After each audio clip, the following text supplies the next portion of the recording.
So, hello everyone. I'm Gamini Singla, and I have secured rank 3 in the Civil Services examination this year. And it's a pleasure to see all of you here. And I know your time is also very important, as was mine a year ago. So I will want that I do not waste your time, and you get something when you walk out of this room. So that will be my agenda for this talk. And I'm comfortable enough to take the questions at the end. You can note them down. There's absolutely no problem. We can even cover something which you feel I have left. So be free and listen to it attentively, because I had got a lot of benefit from the other talks, and I would want that you people can also get something out of it. So, and before we start with this talk, one message to everyone, that everybody's journey. There are infinite number of ways to prepare for this examination. Have been meeting a lot of toppers since the result was declared, and we all had a very different journey. So I would not want you to imitate my journey, but just pick a few points which you feel are relevant to you. So have a unique strategy of yours, but just keep watching everything, because kai baar ek aadha point kaam aa jata hai. So that you please keep in mind. And so I think it's everybody knows it was my second attempt, and couldn't get through the prelims in the first attempt. We'll discuss why and how to improve.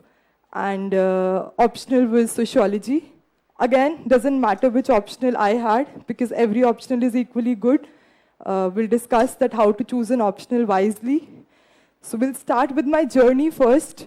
So I am a graduate of computer science engineering from Punjab Engineering College, Chandigarh.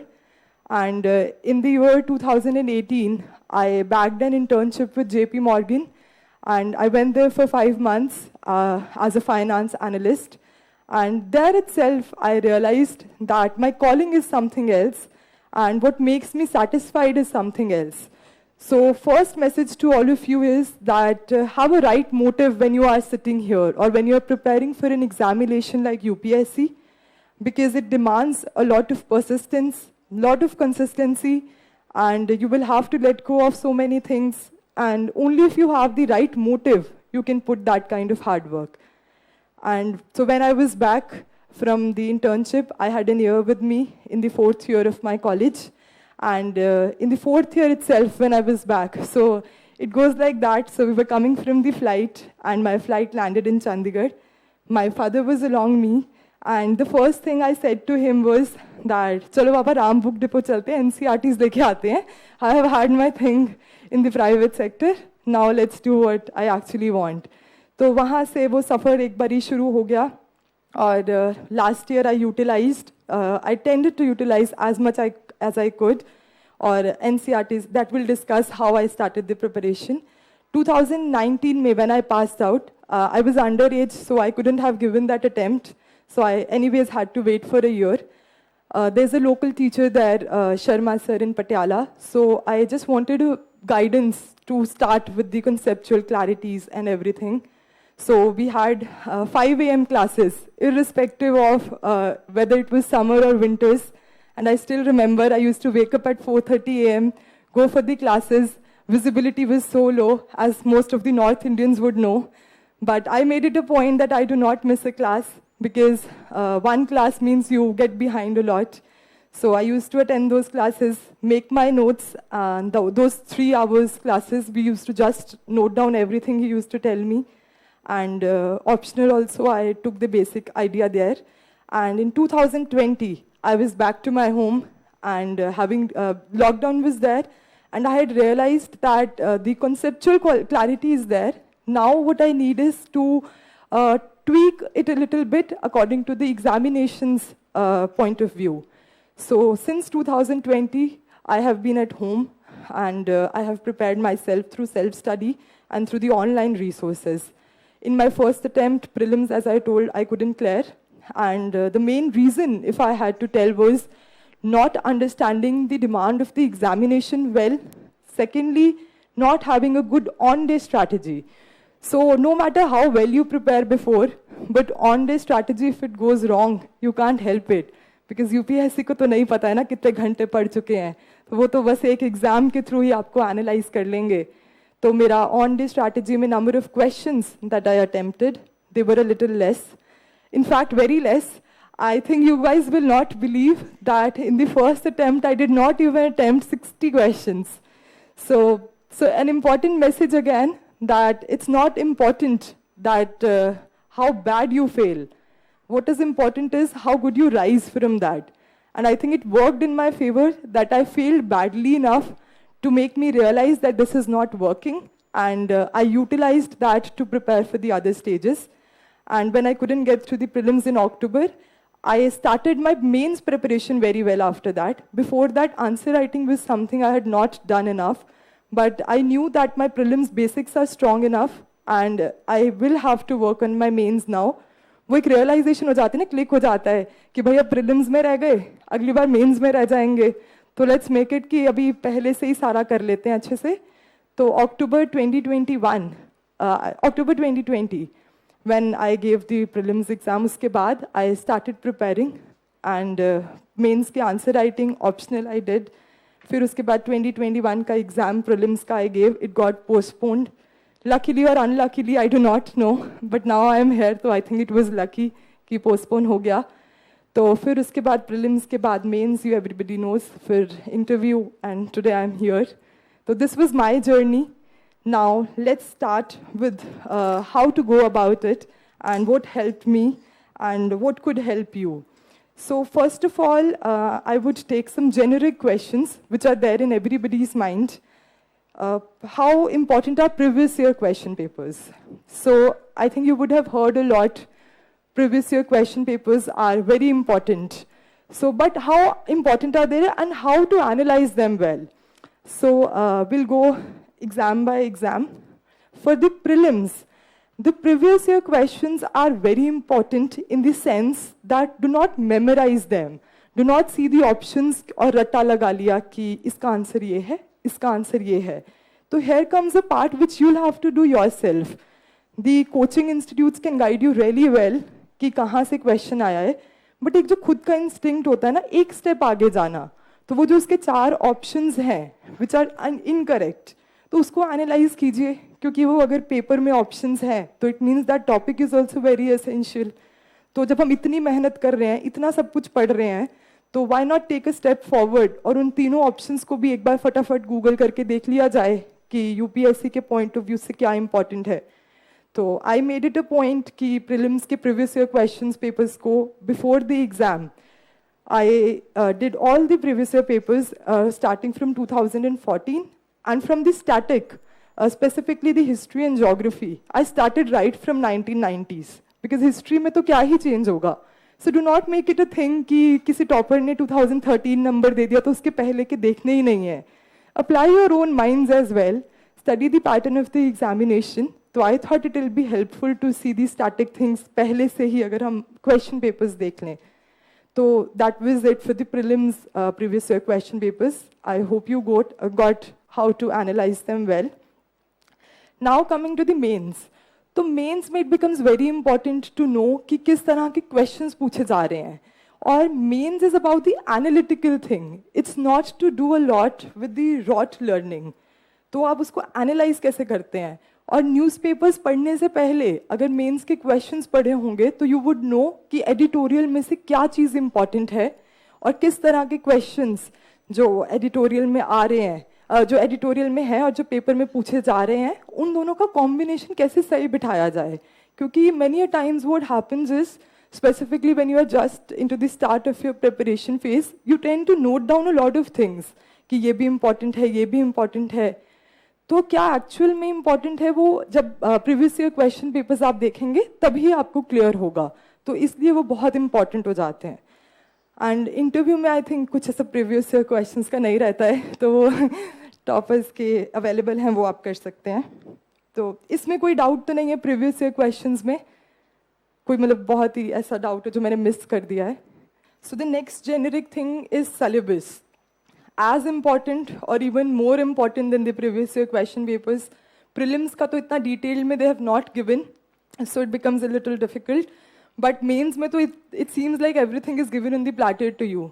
तो अगर उसको भी if you are missing out, then there's no point. If you are a serious aspirant, you will not miss a line of the previous, the syllabus that is given to you. So mains में if you see, it's a very detailed syllabus and each point becomes very important. हर एक line में 3 या 4 topics हैं if you see. और हमें लगता है कि इतना लक्ष्मीकांत से हो गया. जो वो मेन GS2 पेपर में अगर आप जाएंगे ना, तो even me and my friends use to discuss, अरे आधा paper Laxmikanth will take care of. तो जब हम अंदर जाते हैं और जब वो क्वेश्चन आता है ना, तब पता लगता है यार ये लक्ष्मीकांत ने मिस किया था और हमारा भी हो गया है. तो वो चीज़ प्लीज़ ना दोहराएं. वो ये छोटी छोटी चीज़ें हैं जो हम भूल जाते हैं, फिर बाद में एग्जाम के बाद हमें रियलाइज़ होती हैं. तो सिलेबस की एक एक लाइन इंपॉर्टेंट है.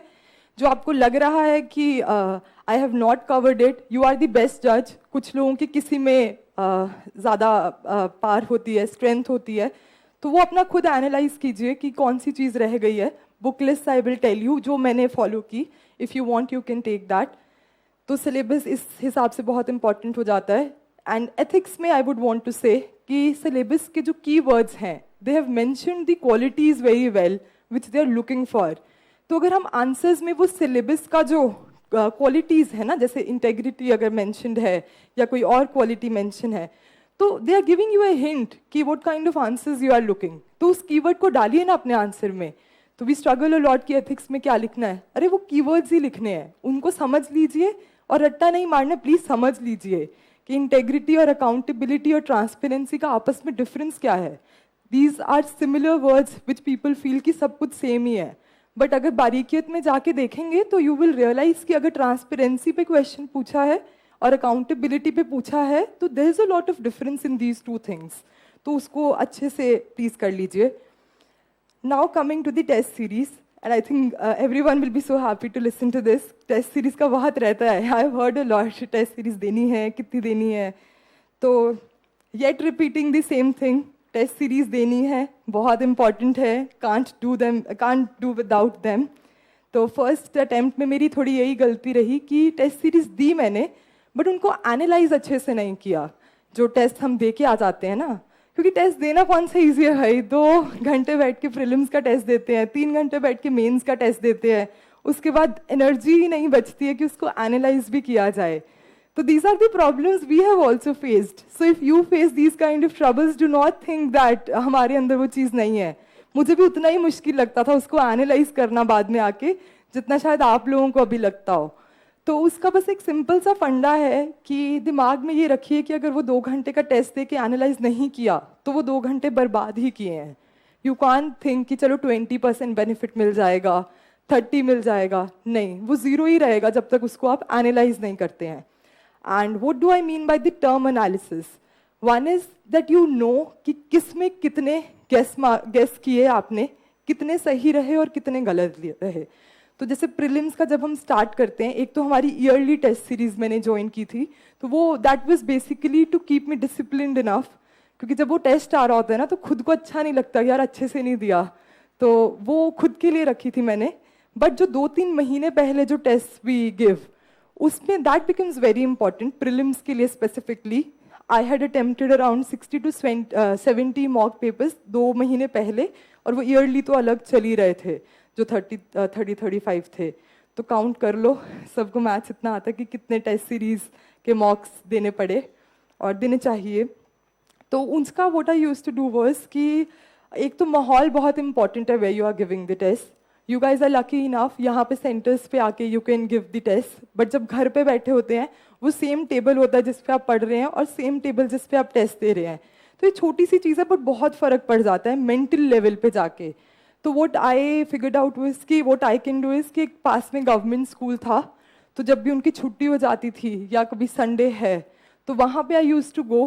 तो वही वाला फ़ैन जो चलता भी और चलता नहीं भी है तो उसके नीचे बैठ के I use to write my test सितंबर में, 1 month बिफोर द प्रीलिम्स. मेरा अक्टूबर में था, सितंबर एंड अगस्त में. तो अगस्त और सितंबर में daily I use to give a test घर पे बैठ के पहले, एंड वीकेंड्स पे I use to go to the school, ताकि आई गेट दैट फीलिंग कि अरे टेस्ट ऐसे भी देना है. और कई बार 1.5 घंटे में टेस्ट खत्म हो जाता है एंड वी आर लाइक अरे वहाँ भी हो जाएगा. भाई नहीं होता, 2 घंटे भी कम लगते हैं बहुत ज़्यादा. तो 2 घंटे करो. और जो ये ऑनलाइन टेस्ट हम देते हैं ना, तो उसका भी I had figured out one thing, because मुझे लग रहा था कि ऑनलाइन में दे तो रही हूँ बट वहाँ जाके तो ऑफलाइन में देना है. तो उसका तरीका भी निकालना ज़रूरी है। तो जो लोग ऑनलाइन भी दे रहे हैं तो उसका आप ऐसे कर सकते हैं कि वो पीडीएफ डाउनलोड कर लीजिए। जो टेस्ट का पीडीएफ होता है ना, उसको डाउनलोड करके, मतलब I use to do this because I am a person who feels कि ऐसे जैसा रियल एटमोसफेयर है वैसा ही हमारे पास रहे तो बेटर रहेगा। तो I use to download the test, I use to get a print out, अपना पूरा टेस्ट वैसे किया ऑफलाइन मोड में, फिर ऑनलाइन पे जाके अपने आंसर्स अपलोड कर दिए, सबमिट कर दिए। वो एनालिसिस भी मिल जाएगा ऑनलाइन वाला, और आपका वो ब्रेक भी नहीं होगा कि मोड जो हम कहते हैं ऑफलाइन मोड जो रहता है। और OMR शीट्स निकलवा लो, उसकी प्रिंट आउट्स निकलवा लो।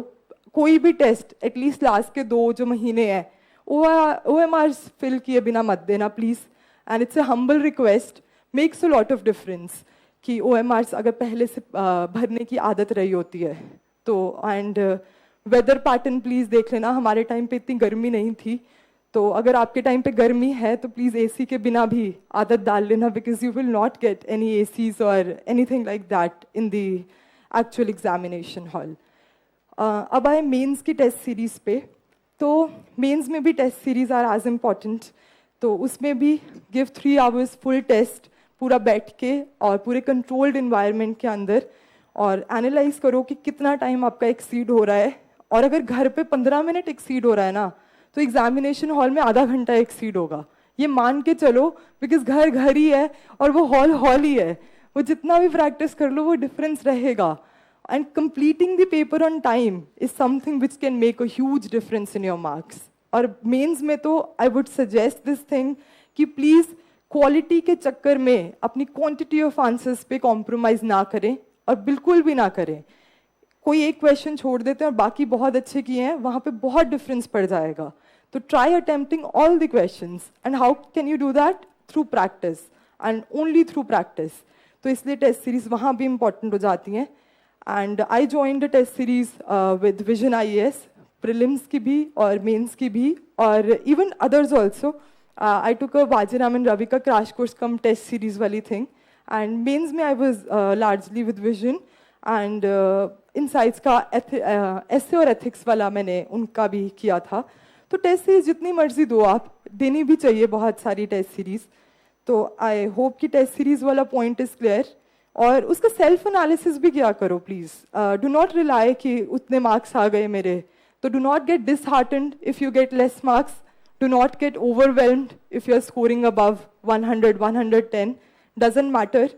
एग्जामिनेशन हॉल में डिफरेंट होता है सारा atmosphere, so self analyse, and I tell you how I use to do that. तो कई बार मैं प्रैक्टिस के लिए जो पुरानी टॉपर्स शीट रहती है ना, उनको निकाल लेती थी, वो सेम क्वेश्चन दिया होता था, तो I use to write my own answer for that. Toppers की आंसर शीट रखी सामने, अपनी रखी, और एनालाइज कर लिया कि अच्छा इन्होंने ये पॉइंट डिफरेंट रखा, तो मैंने यहाँ पे ये चीज़ मिस की, या फिर इनका स्ट्रक्चर इस वे में बेटर है तो मेरा इस तरह से होगा, तो शायद UPSC की डिमांड के according I can do that. Making my self very clear here. Test series में कोई आप लोगों को डाउट नहीं है कि कैसे एनालाइज करना है और क्या करना है। So now coming to the note making part. ये भी बहुत ज़्यादा लोग पूछते हैं, मैम नोट्स दे दीजिए। आई थिंक 30th से मुझे यही बोला जा रहा है, मैम नोट्स दे दो, नोट्स दे दो। आई थिंक मेरी वैल्यू ना नोट्स जितनी हो गई है कि बस नोट्स दे दो। तो हाँ, दैट रिमाइंड्स मी, तो I am noting my official Insta ID because I have heard that so many people are trying to dupe the young aspirants like you. तो पैसे वैसे मांग के नोट्स वोट्स दे रहे हैं, तो आई एम नॉट दी वन। तो मैं कभी भी ऐसे नोट्स नहीं दूंगी कोई भी पैसे वैसे लेके, तो प्लीज़ स्पेयर योर सेल्फ। ये बहुत होता है टॉपिक्स के साथ।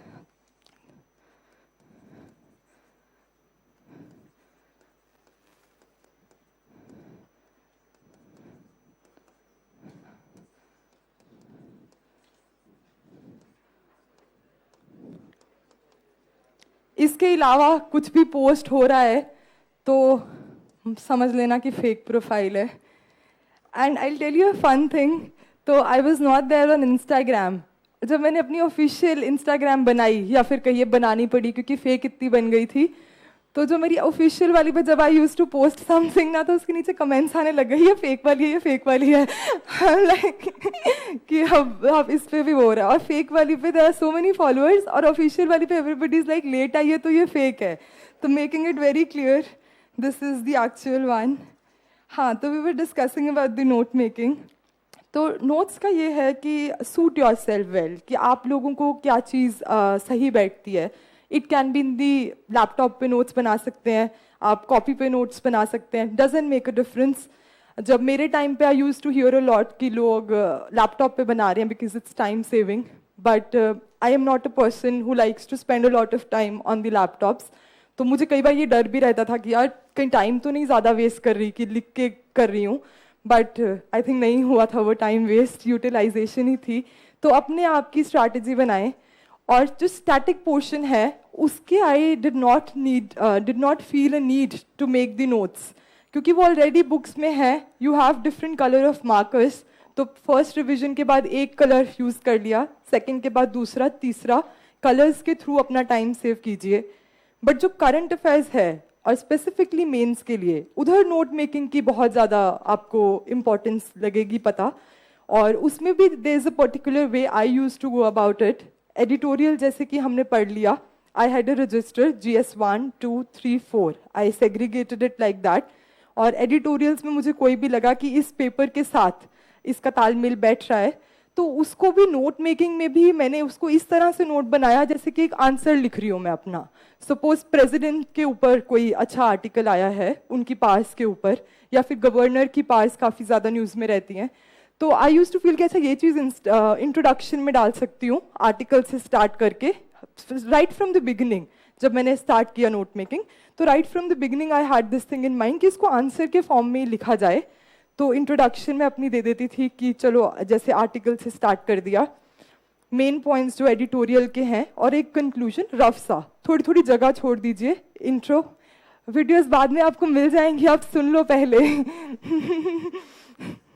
ये जो face to face interaction, I think that is more helpful, ये आप ले लीजिएगा बाद में। तो अरे will have a picture after this, don't worry. हाँ, तो वेयर आए कि उसको आंसर फॉर्मेट में लिख लीजिए, तो मेन पॉइंट्स लिख लिए, और एक कंक्लूजन अपनी तरफ से कि इस तरह का आई कैन कंक्लूड अगर प्रेसिडेंट पे कोई भी आर्टिकल आया। तो अब उससे ये फायदा हो जाता है कि अब इतने आर्टिकल्स आएंगे गवर्नर पे, प्रेसिडेंट पे, तो वो रेपिटेटिव नहीं रहेगा। उधर गए उस पेज पे, जैसे GS2 का एक इंडेक्स बनाया है, और जब आप अगर रिलीजियसली प्रिपेयर कर रहे हैं ना, तो मुझे लग रहा है इंडेक्स देखने की जरूरत नहीं पड़ती, वो रजिस्टर हो जाता है कि अरे प्रेसिडेंट का ना इस नंबर पे लिखा था, तो फटाफट चलो वहां पे कुछ बहुत एक्सक्लूसिवली नया पॉइंट मिला है, तो जो जगह छोड़ी हुई है उस पर थोड़ा सा करके लिख लो। और रफ में लिखने की जरूरत है, that is not being evaluated, तो सूट अपने हिसाब से उसको लिखिए, whatever suits you well. तो that was how I used to prepare notes, and I had made notes for GS very well, ताकि मुझे लास्ट में it's not a trouble for me. And for sociology also I had made my own notes, सब sources में एक बार घूम के आके, फिर then I made it in my own handwriting. So this is something which is a generic thing I have told you, जो ये 4-5 questions I think आप लोगों के mind में होंगे, और ये चीज़ें कैसे important है। अभी तक कोई doubt है as such तो you can ask me, कुछ समझ नहीं आया है, कुछ clarification चाहिए? हाँ जी।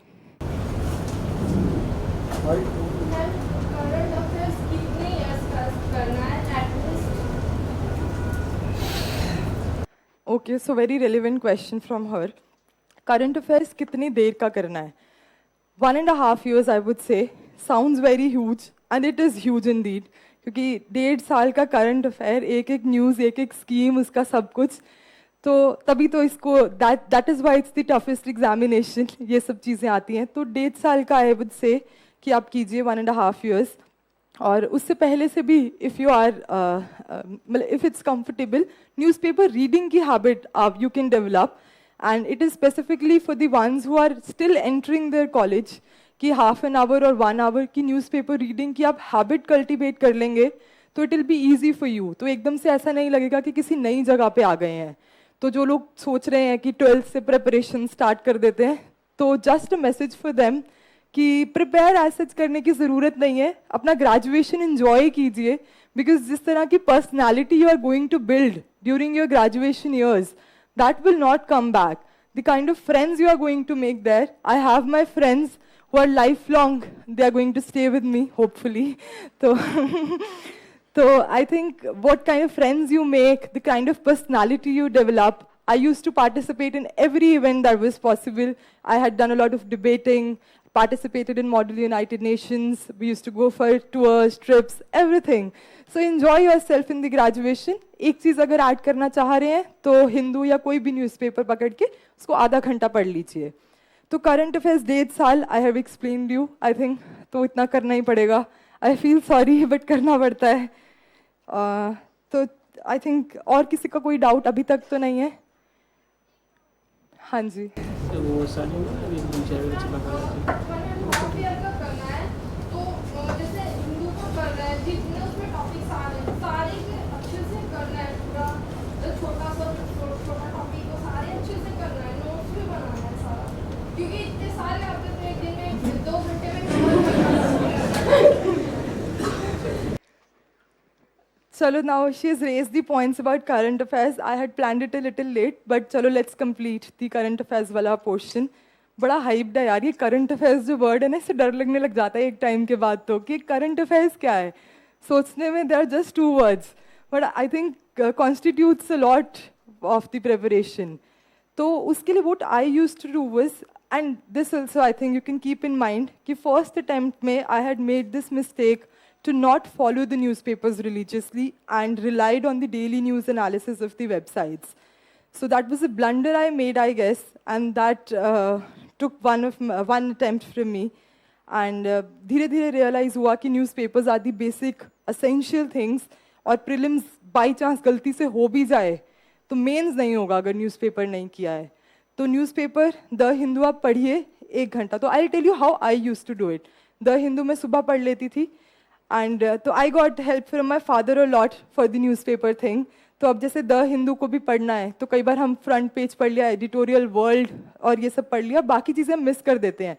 और यूपीएससी नोज कि ये बच्चे ऐसे ही करते, तो वो बीच में से कहीं कोई आर्टिकल आया होता है जो रेलिवेंट होता है तो वो डाल देते हैं. तो my father use to mark that for me. So he use to mark it question बना के, तो वहाँ से आई यूज टू नो कि अरे यार अच्छा ये भी क्वेश्चन बन सकता है, तो उसको मार्क कर लिया. तो मैं सुबह न्यूज़पेपर पढ़ लेती थी और एक हाइलाइटर रखा हुआ था मैंने, तो I use to highlight the important things in the newspaper itself. Okay, उसके बाद I use to go to the daily news analysis रात को, क्योंकि वो पिछले दिन का अपलोड होता है मोस्टली. तो रात को I use, and again being a person who likes to read through in the physical format, मैं उसका प्रिंट आउट ले लेती थी डेली न्यूज़ एनालिसिस का. कई बार 9-10 पेजेस का होता था. मोस्टली मैंने दृष्टि IAS का डेली न्यूज़ एनालिसिस ले लेती थी, but you can take any. बाद में मैंने रियलाइज़ किया कि everybody is doing well in that, वो उसमें कुछ डिफरेंस नहीं है, तो वो मैं ले लेती थी. तो आई यूज टू मैच कि अगर न्यूज़पेपर में जो चीज़ मैंने हाईलाइट की है ना, अगर वो दृष्टि में कवर हो गई डेली न्यूज़ एनालिसिस में, तो उसको नोट करने की ज़रूरत नहीं है, because anyhow this is going to my base. वो डेली न्यूज़ एनालिसिस का प्रिंट मैंने निकाल लिया है, तो ना तो मुझे नोट बनाना पड़ा, वो नोटेड है ऑलरेडी डेली न्यूज़ एनालिसिस में. कुछ एक्स्ट्रा मुझे प्रीलिम्स का पॉइंट लगता था, तो पीछे एक blank page I use to leave, उसमें I use to note, and at the end it got very bulky. तो इतने मेरे वो हो गए थे करंट अफेयर्स के, बट आई डोंट थिंक कि वो नेगेटिव रहा मेरे केस में, because I had managed it very well. कि प्रीलिम्स के लिए जो भी था I use to highlight it with another pen. Mains के लिए तो I use to just read, क्योंकि वापस जाना इतने सारे करंट अफेयर्स पे मेंस के लिए इट्स काइंड ऑफ इम्पॉसिबल. तो प्रीलिम्स में I felt it was essential. तो वो जो डेली न्यूज़ एनालिसिस के प्रिंट आउट्स थे, उनके पीछे मैंने द हिंदू के इंपॉर्टेंट क्वेश्चंस भी लिखे होते थे प्रीलिम्स पॉइंट ऑफ व्यू से. मेंस का मैंने बता दिया, वो रजिस्टर मेंटेन जो किया था उसमें आई यूज टू वो, तो उस पर पीछे लिख लिया, तो वो बस वो एक कॉपी बन गई डेली न्यूज़ एनालिसिस की. तो उस दिन के सारे करंट अफेयर्स इंपॉर्टेंट क्वेश्चंस मेरे पास रजिस्टर हो गए. And apart from that daily 5 to 10 questions I use to attempt. Vision के और इनसाइट्स के जो आते हैं 5 क्वेश्चंस डेली दे अपलोड, एक स्टैटिक पोर्शन से और एक करंट से. तो वो आई यूज टू सी कि कोई इंपॉर्टेंट पॉइंट मिस तो नहीं हो गया उस दिन का. तो इस पूरी चीज़ में 2 या 3 घंटे मेरे जाते थे कलेक्टिवली, सुबह और रात वाला टाइम मिला के, but I think it was worth it. तो बाद में जब मैंने वो डेली न्यूज़ एनालिसिस अपने, एक तरह से वो मेरे सेल्फ मेड नोट्स हो गए, क्योंकि उसके पीछे मैंने चीज़ें लिख ली थी जो भी हिंदू की इंपॉर्टेंट प्री क्वेश्चंस लगते थे. तो उसके कारण मेरा करंट अफेयर्स काफ़ी सॉर्ट हो गया था. आई think that answers your question ma'am. हो गया? कोई और डाउट है तो पूछ लीजिए. नहीं प्लीज़. टाइम मैनेजमेंट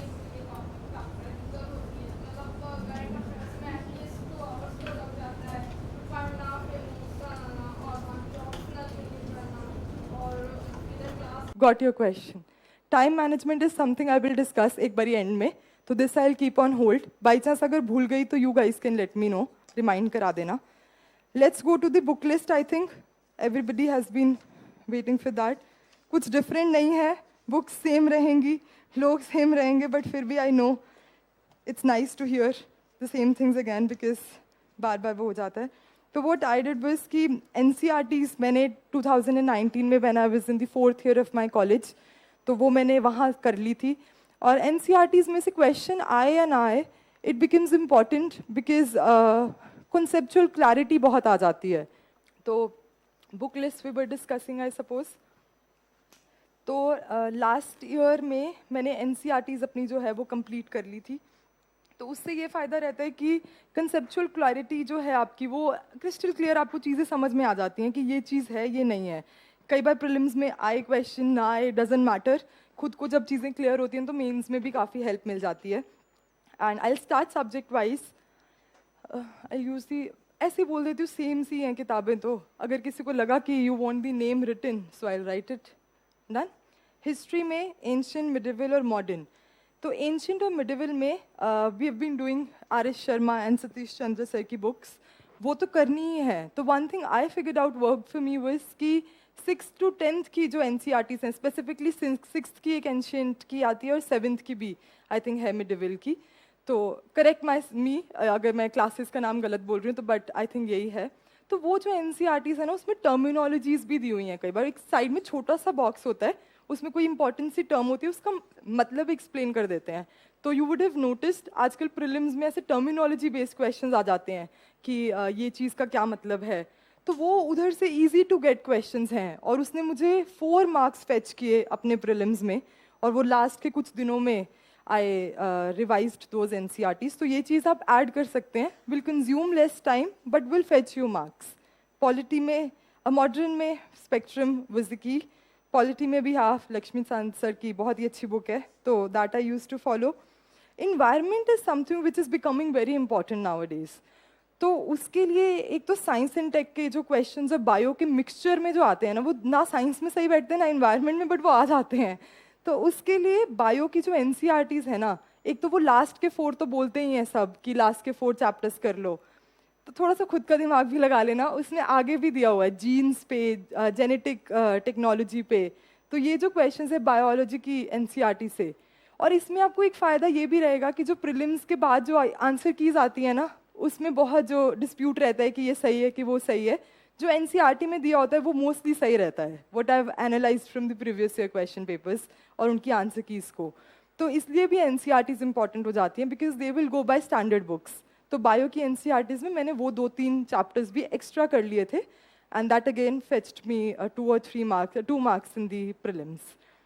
और इन्वायरमेंट के लिए वही है कि if you come across any species in the news और you come across a national park तो please make it a point कि आप फटाफट गूगल कीजिए कि मैप में कहाँ पे है, कौन सी रिवर पास थ्रू कर रही है उसके. तो इस तरह के क्वेश्चंस ये प्रीवियस ईयर क्वेश्चंस में जब आपने देखे होंगे ना कि these kind of questions are important तो फटाफट you can just Google them right at that point. कई बार भूल जाते तो रिविजन भी हो जाएगी आपकी. कभी पहले पढ़ा है तो takes just hardly 5-10 seconds to Google it. Just Google it fast.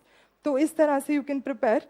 And I use to follow Shankar IAS sir की जो बुक है तो वो उसकी जो बुक है वो इन्वायरमेंट के लिए I followed.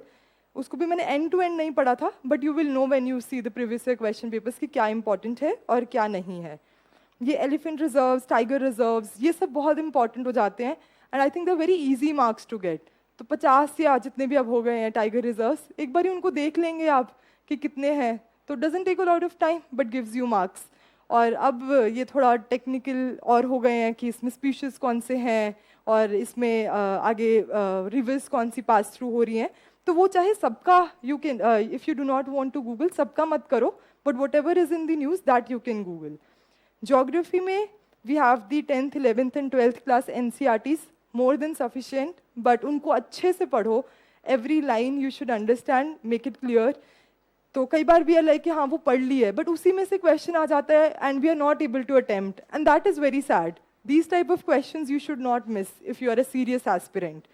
Plus GC Leong book मैंने फॉलो की थी. And map work becomes very important.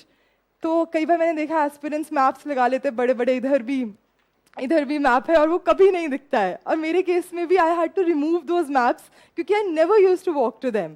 तो आई लाइक इसको रिमूव करते हैं and Google and the atlas make it your source. तो गूगल कर लीजिए मैप पे कोई भी चीज़ आई, you know the type of questions that are going to come, और 2 या 3 क्वेश्चंस मैप में से आ ही रहे हैं हर साल, 1 or 2 here and there। तो any place which is in news तो please google it. And again वही स्ट्रैटेजी कि अगर इंडिया की प्लेस है तो नेशनल पार्क आसपास कौन सा है, स्पीशीज़ कौन से हैं उस प्लेस में, तो this way you can go about it. Art and culture में we have the NCERT of class 11th, Fine Arts NCERT। Along with that, I did Nitin Singhania sir's book also very well. And I think that art and culture is one thing जिसमें से अगर question आ जाए and you are able to attempt, again easy marks. Because these do not fall into the unpredictable category at least. So what makes this exam unpredictable are not these questions. So if you're getting these wrong, then there's seriously something wrong with the preparation. तो ये please आप ध्यान रखें। Science and tech भी आजकल it's very important nowadays. That is mostly dynamic from the current affairs. जो test series मैंने join की थी, आई थिंक उससे काफ़ी हेल्प मिल जाती है। International relations again dynamic. Economics में I had not referred to any book because एक तो NCERTs I felt were really very useful, economics की भी +1 +2 की भी। उसमें से एक NCERT है जो थोड़ी ज़्यादा टेक्निकल है, कई बार उसमें से क्वेश्चंस नहीं आते हैं, तो that you can skip. And I had my notes from the Sharma sir वाली class, I thought they were very comprehensive. और स्कीम्स वगैरह जो भी आती रहती हैं वो करंट में आपकी कवर हो जाएंगी। And along with these books, what I made a point was, while revising, I will revise these, plus I will revise the test series that I had given, जो subject की, and I'll do their analysis. जितनी भी test series, जैसे अगर economics के जो papers आपने attempt किए उसको साथ में ही रखिए, इन बुक्स के साथ में you keep them and in the end revise them together, holistically prepare a subject. तो करंट कवर हो गया, स्टैटिक कवर हो गया, I think takes very less time अगर इस तरह से हम उसको एनालाइज करें, and previous year question papers हो गए। तो ये 3 चीज़ों का amalgamation takes care of a lot of your preparation. So these are the book lists. Hope I'm not missing any subject as such. Current I had already discussed. So now let's move to the GS papers one by one. Nothing much to add there because I had already told you the book list. Paper 1 में those books will be beneficial. But just the way of reading the books becomes very important. Prelims में you are always searching for something which is like रट्टा मारना पड़ेगा उस चीज़ को, थोड़ा सा memory पार वो। बट जो मेंस है उसमें जैसे पर्टिकुलर एक वो थे, कोई भी चीज़ रही, पार में कोई एक किंग रहे हैं तो उनके अराउंड की आर्ट में क्या हुआ, पॉलिटिकली कैसा था, सोशली कैसा था उस टाइम पे, गुप्ता डायनास्टी है तो उनकी 4-5 चीज़ें जो हैं, तो इट बिकम्स वेरी इंपॉर्टेंट कि उसको उस वे से भी you analyse. Because sometimes in the books it's not given in the same way कि one dynasty is everything will be discussed. तो वो खुद से थोड़ा सा mentally you will have to prepare and you can keep thinking कि चलो अगर गुप्ता एम्पायर पे क्वेश्चन आया तो I can mention कि politically ये चीज़ थी, socially ये था, culturally these were the things, art forms में ये चीज़ें थी। तो just mentally you can prepare once you have read it for the prelims purpose. तो history हो गया। Sociology was my optional, तो sociology वाला part became automatically very clear from them. और geography, almost the same resources, nothing new, current based ज़्यादा रहता है। Paper 2 में as I told, Lakshmikant book is very useful, but along with that काफ़ी सारे छोटे topics we have, like NGOs is a topic. तो वो छोटे topics become very important. तो Google them and जो भी current आपने पढ़ा है, so when you Google them you will know. और आगे आप IAS लिख देंगे ना या फिर UPSC लिख देंगे तो इतना सारा मटेरियल आ जाता है, कोई भी टॉपिक लिखो साथ में UPSC लिख दो। And I think it's generally also for everyone जो अगर नहीं भी प्रिपेयर कर रहे, you want to understand something in short, कोई भी टॉपिक लिखो आगे UPSC लिख दो तो आपको मिल जाएगा मटेरियल, उसमें से आप देख लीजिए और खुद से आप एनालाइज करें कि इसमें और क्या चीज़ ऐड हो सकती है। इन your mind if you have any scheme जो उससे रिलेट कर सकते हैं तो please note it down.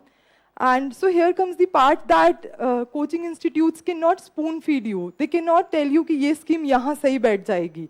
They can tell you the schemes, they can tell you the syllabus. वो जो relatability वाली चीज़ है, that you will have to do yourself. तो you will have to be mentally very alert कि ये scheme यहाँ पे लग सकती है, ये आर्टिकल नंबर हम यहाँ पे कोट कर सकते हैं.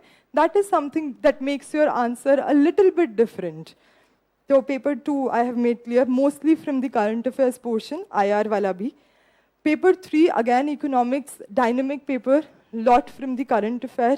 इंटरनल सिक्योरिटी, डिजास्टर मैनेजमेंट, ये जो टॉपिक्स हैं इसको भी प्लीज़ स्टडी कर लीजिएगा किसी भी सोर्स से, but please do not miss them. एक एक क्वेश्चन में अगर आप एक एक दो दो मार्क्स एक्स्ट्रा ले सकते हैं तो I think eight the end it makes a huge difference. तो नाउ GS4, तो उसके लिए व्हाट आई डिड वाज कि एक तो just give me a second, I have noted down a few points for GS4 specifically. Yeah.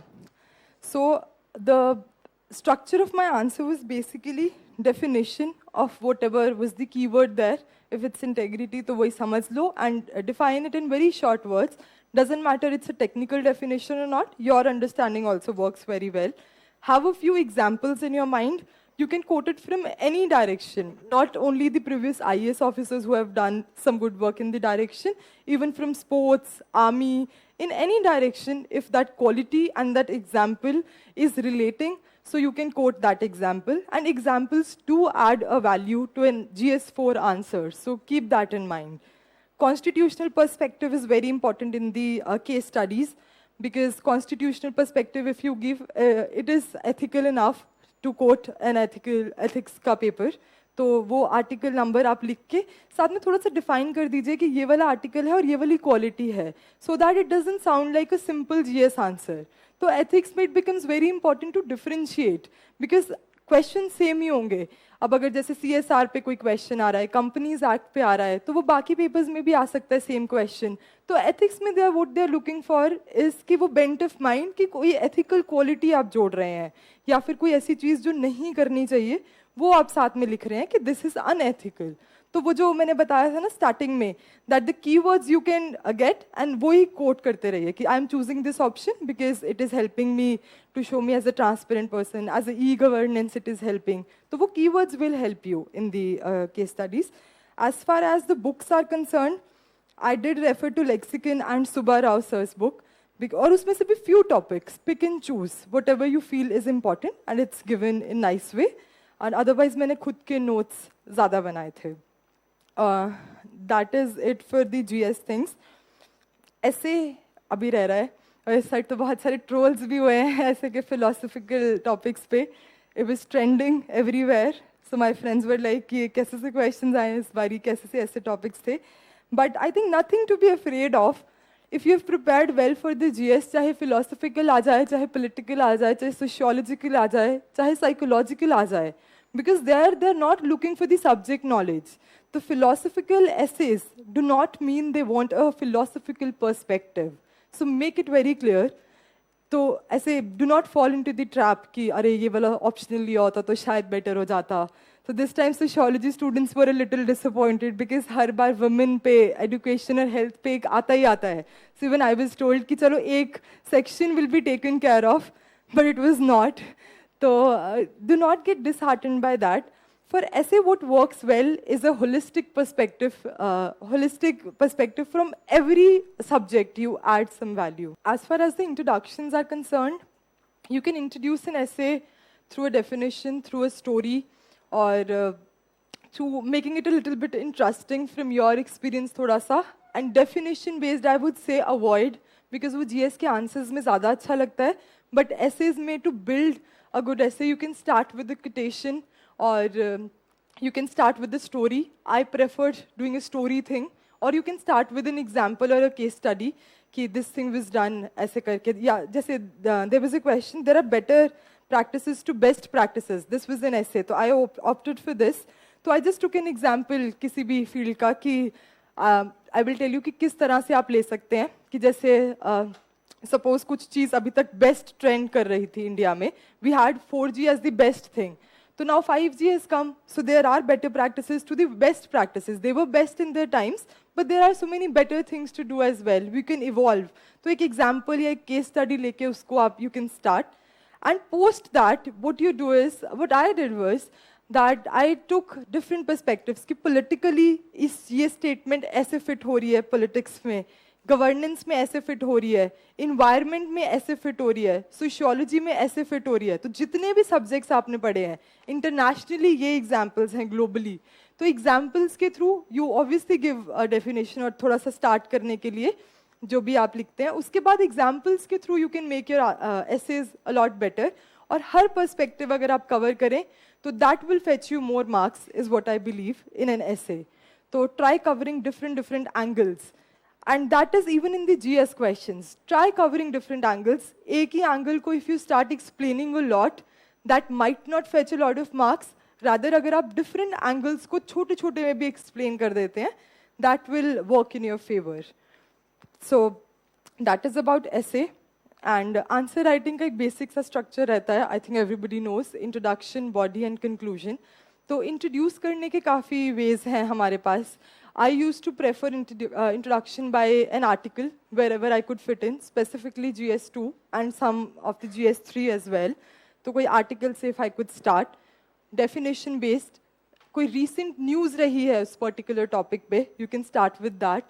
And data, I used to prefer a lot कि कोई data point छोटा सा I give. For example, if there's a question on women empowerment or gender gap पे कुछ है, तो you can just say कि gender gap index में we have been doing this, और जेंडर गैप इंडेक्स में हमारा रैंक ये रहा है, and we have been, this is the current scenario. उसके बाद बॉडी में you can mention the points as I said कि होलिस्टिकली आप डिफरेंट एंगल्स को कवर कीजिए. कि अगर सपोज जेंडर पे ही क्वेश्चन है तो उसमें आप उनका हेल्थ पर्सपेक्टिव लेके आ सकते हैं कि हेल्थ में how they have been doing. फिर उसमें आप एजुकेशन में लेके आ सकते हैं. फिर उसके बाद आप पॉलिटिकल में लेके आ सकते हैं कि पॉलिटिकल रिप्रेजेंटेशन कितनी है. फिर उसके बाद एक psychological aspect you can touch. फिर उसके बाद कंक्लूजन में be very optimistic. Do not criticize like anything कि यार कुछ अच्छा नहीं हो रहा है और we need to do a lot. You always say that we have done a lot but there is a scope for improvement. Do not use the same line, हर कंक्लूजन में यही लिख के आ जाओ. तो but you get the idea right, कि एक बहुत ही ऑप्टिमिज्म लुक के साथ, because they are expecting you to be optimistic enough to work well आगे जाके भी. So that kind of conclusion works well. I used SDGs a lot, Sustainable Development Goals. They are covering, I think, almost every topic. So uska you can use, and you can say we are moving towards, or we are heading towards achieving this particular SDG. The number you can mention and whatever it talks about. So that is basically about answer writing. So I heard a few students were telling me कि please optional भी cover कर दो. So I'll briefly cover it. How many sociology students here who have already? सारे sociology वाले आ गए हैं. चलो ठीक है. So we'll cover it in brief. ठीक है, ज़्यादा detail में तो I can't do अभी, but in brief you'll get an idea. And one thing I forgot to mention was कि for the GS2 and for the ethics paper, second ARC reports become very important for the mains point of view. So udhar se I took a lot of data, I took a lot of quotations, and what is the perspective? Hanji? Ma'am, you told that answer writing is there, so there will be like you writing from the day one, or you started after the break? Good question. So day one से I think you cannot write an answer, because अभी जब तक कुछ पता ही नहीं है, कुछ basics he you have not studied. Personally, I feel it is a wastage of time if you started from day one. So give yourself some time. Basics अपने clear कर लीजिए. At least जो standard books हैं, उनको once you go through them, and फिर you see the previous year topics की copies, previous year question papers, then you start preparing, then you start writing the answers. On a daily basis, you can do that. And before prelims or after prelims, I will not comment over that. मेरे लिए it worked before prelims, but not from the day one. So before prelims, but not from the day one. I hope it's clear. So after going through the basics, you can start with the answer writing thing. And अगर भी मतलब officially नहीं भी करना है test series के through, तो अपने आप से you can self evaluate yourself. तो थोड़ा सा bent of mind वैसा रहता है. So we'll discuss the optional. हाँ जी. That code you used to write, you were used to write in the practice session or only the... Sorry. Just stand up and say, I'll be able to better hear. Ma'am, you said that you used to write codes and that data points for the answers. So you used to practice in that only, or you means day one you started, how you started that? So, data points and everything. You said not that thing that we have to write from the newspaper articles. Yeah, that you can start from the beginning itself. So, मेरे लिए what happened was, as I told कि mains, I had not given a lot of time to mains for the first attempt. तो first attempt में जैसे I had made my things clear, basics were also clear. तो जैसे first attempt I came outside, I knew I will not be clearing. तो day one से after the first attempt I started doing the same thing. In your case, what you can do is read the newspapers thoroughly. एक बारी जब आपका basic complete हो जाएगा, you will get a gist of how the questions are being frame, then you can start with the note making from the newspaper और as it suits you. क्योंकि I think धीरे धीरे ही वो जब आप लोग काफ़ी गलतियाँ भी करोगे, ठोकरें भी खाता है इंसान कि ये लिख लिया था, ये इंपॉर्टेंट नहीं है. सो yesterday only I was seeing इतने सारे मेरे नोट्स हैं करंट अफेयर्स के जो पता नहीं कब से मैंने न्यूज़पेपर से नोट करना स्टार्ट किया है, कुछ काम नहीं आया. बट एनी हाउ खुद की सेटिस्फैक्शन के लिए दैट इज़ इम्पॉर्टेंट. तो इसलिए वो ज़रूरी नहीं है कि वो काम आएगा जो फर्स्ट डे से ही करेंगे. तो थोड़ा सा लेट अगर आप वो नोट मेकिंग करेंगे अच्छे से हो जाएगा. पहले थोड़ा रफ में you can start doing it. ठीक है, एनी अदर क्वेश्चन? हाँ जी. रिवीजन किस बेसिस पे करें, डेली, वीकली या monthly? Okay, so will come to the revision part. Revision is something, एक तो पहले रिविजन होती क्या है, जो आपने एक बारी पढ़ लिया उसको दोबारा से देखना. तो वो चाहे डेली कर लें, चाहे वीकली कर लें, चाहे मंथली कर लें, वो खुद के ऊपर डिपेंड करता है कि आपकी मेमोरी कितनी स्ट्रांग है. तो इफ़ यू थिंक कि कल जो पढ़ा था वो आज नहीं याद, तो प्लीज़ डेली कीजिए. अगर आपको लग रहा है कि वीक के बाद चीज़ें भूलनी शुरू हो रही हैं तो वीकली करिए. अगर आप किसी और ही आसमान से और मंथ तक आपको याद रह रहा है तो मत कीजिए. But seriously speaking, revision is very important. जब भी आपको लगे कि that subject is being missing from your mind little bit, या फिर 10-15 मिनट लगा के बस मेंटली बैठ के रिवाइज कर लीजिए. ज़रूरी नहीं होता कई बार कि you have to go through the book. Mentally also you sitting somewhere calmly कि चलो पिछले हफ्ते ये चीज़ पढ़ी थी, can I remember some things. तो फिर बुक पे वापस चले जाइए अगर कुछ चीज़ आपको याद नहीं आ रही, या फिर अब तो बुक पे भी जाने की इतनी ज़रूरत नहीं है, बस मैं तो गूगल कर लेती थी. जैसे कई बार अगर आई एम सिटिंग और आई वुड बी लाइक कि चलो वो वाला चैप्टर रिवाइज करते हैं, या फिर इकोनॉमिक्स की वो वाला कॉन्सेप्ट रिवाइज करते हैं, कुछ एकदम से भूला, उसको गूगल कर लिया, वो रिविजन हो गई. But at the end you will have to do अच्छे से रिविजन 2 और 3 टाइम्स जो प्रीलिम्स से पहले आप करेंगे. आई स्टार्टेड अराउंड फेब्रुअरी के अराउंड आई स्टार्टेड, पेपर तो बाद में पोस्टपोन हुआ था, बट फेब्रुअरी के around I started revising things extensively. You will have to revise twice और thrice at least. And now that brings me to a new point also. Limit your sources. Everybody says that, but I'll explain you what that means also. तो कई बार ना हम इतना ज़्यादा इसको दिल पे ले लेते हैं कि सोर्सेज लिमिट करने हैं कि कुछ एक्चुअल में अगर पढ़ना होता है ना वो भी छोड़ देते हैं. अरे नहीं सोर्स तो वही है, उसके बाहर का नहीं पढ़ना है. So limiting your sources does not mean कि अगर वो एक टॉपिक उस सोर्स में नहीं कवर्ड है तो आप वो टॉपिक को सोचे कि नहीं करना भाई, यही एक पर्टिकुलर बुक है, इसके बाहर नहीं जाना है. तो understand it very well. What we mean by that is कि एक पर्टिकुलर टॉपिक को 3 जगह से करने की ज़रूरत नहीं है. You can do it from 1 particular source. But उसके अलावा if there is some topic which is not covered in that source, then why not go to the other sources. So this is something you need to be careful about कि topics miss ना हो. और sources में कई बार I use to like at least scroll through 2 or 3 things, because sometimes in the schemes they are so extensive कि कई बार किसी में मिनिस्ट्री नहीं कवर की, कुछ और कवर कर लिया. तो उस टाइप के क्वेश्चंस में you can take your call. I use to go through 2-3 websites फटाफट कि चलो अच्छा ये भी इंपॉर्टेंट है कि प्रीवियस ईयर में आई सॉ कि this is also being asked, so why not Google की ये स्कीम इज इन न्यूज़. तो we know generic things they are not going to ask. जो सबको पता है स्कीम के बारे में वो नहीं पूछेंगे. A bit further they will ask, थोड़ा सा डेप्थ में. तो what makes it difficult is this only because width भी बहुत ज़्यादा है, vastness बहुत ज़्यादा है, but depth is also required. तो वो जो डेप्थ टैकल होती है ना वो ऐसे ही होती है जब आप अपने मन से सोचते हैं कि अच्छा ये पूछा था और इसको गूगल कर लें. तो I hope limiting your sources, now you know what does that mean. अब चलें आगे, बाद में एक क्वेश्चन आंसर राउंड भी विल डू. अगर कुछ रह गया हुआ तो you can ask me. So now going to the sociology, because a lot of students from sociology here. So how I started, in the last year I bought notes from Upender sir. उनका एक बारी पढ़ लिया था मैंने. You can read any source. एक बारी बस notes पढ़ लिए ताकि पता हो कि what is sociology. Especially from the people who are from the tech background, उनको इतना idea नहीं होता है कि इस तरह के subjects कैसे हैं. और GS से थोड़ा डिफरेंट रहता है because there are lot of thinkers here, थोड़ा टेक्निकलिटीज में you will have to go in the depth. तो इसलिए I studied the notes. Then with the Sharma Sen Patiala, I used to note down whatever he used to recite in the class. Again, built my concepts very well. तो समझ आ गया था subject, but still it wasn't good enough to clear the examination. तो फिर then I took a call that I will prepare my own notes एक बारी अच्छे से, but वो notes भी extensive नहीं थे. Again, limited to the examination point of view. So if I share it with you, आप लोगों के लिए they will not be useful because अभी तक concepts ही clear नहीं है. तो what I did was कि 250 words का note from every topic I'll try to make, ताकि अगर उस topic पे कोई question आए, I do not forget that particular thinker. तो वो कैसे किया? One is Hal Lumbus book, blue cover वाली. I use the blue cover. It is extensive, but I think उसमें cover सब कुछ बहुत अच्छे से हो जाता है. तो there are topics like एक तो end वाला जो topic है हमारा, उसमें methodology is covered. And thinkers are covered, different perspectives are covered, religion, family, feminist perspectives, everything is covered in that book very well.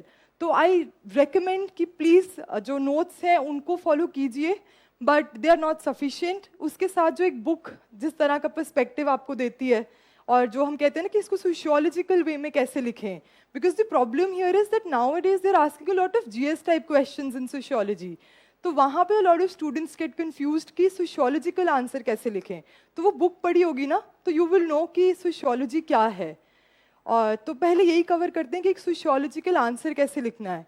तो उसमें what I used to do was कि कोई भी जेनेरिक सी भी अगर कोई क्वेश्चन आया है, किसी पर्टिकुलर स्कीम पे भी आया है, तो I used to divide it like कि functionalist perspective, Marxist perspective, and the third being the feminist perspective, और चौथा अगर कोई चल रहा है न्यूज़ में वो वाला पर्सपेक्टिव.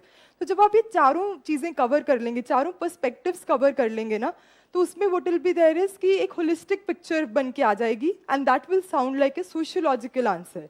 तो उसमें also it takes a lot of mind work, क्योंकि ऐसे ये प्लेटर पे नहीं होती हैं ये चीज़ें कि हर जैसे एजुकेशन है या फिर लॉ एंड सोशल चेंज का जो टॉपिक है, तो इट सीम्स वेरी जेनरिक और वो कहीं पे ऐसे दिया भी नहीं होगा. तो वो पहले perspectives will be clear to you. Functionalist अच्छे से पढ़े हुए हैं, थिंकर्स, मार्क्सिस्ट पढ़े हुए हैं, उसके बाद रिलेट करेंगे आप लोग.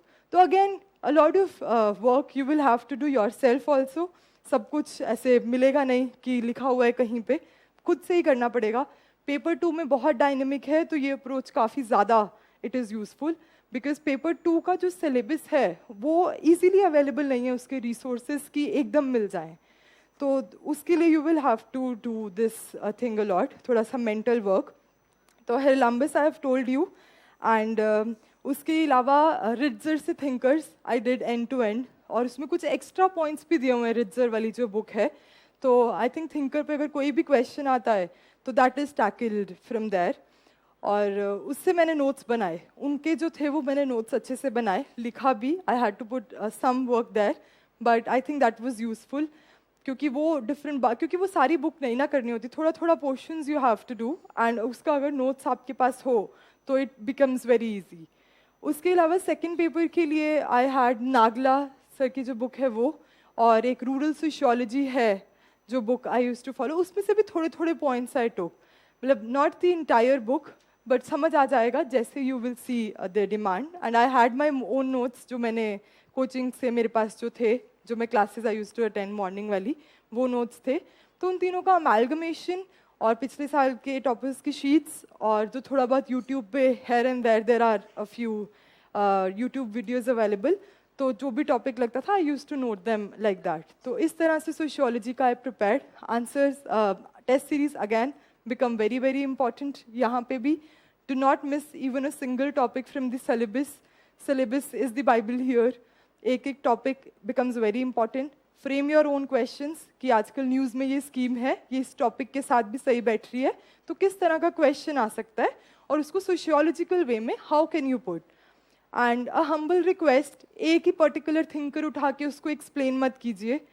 हर डिफरेंट पर्सपेक्टिव के थिंकर से आप अगर क्वेश्चन लिखेंगे तो that will definitely fetch you more marks, rather than just picking a thinker and quoting him or her extensively in a particular question.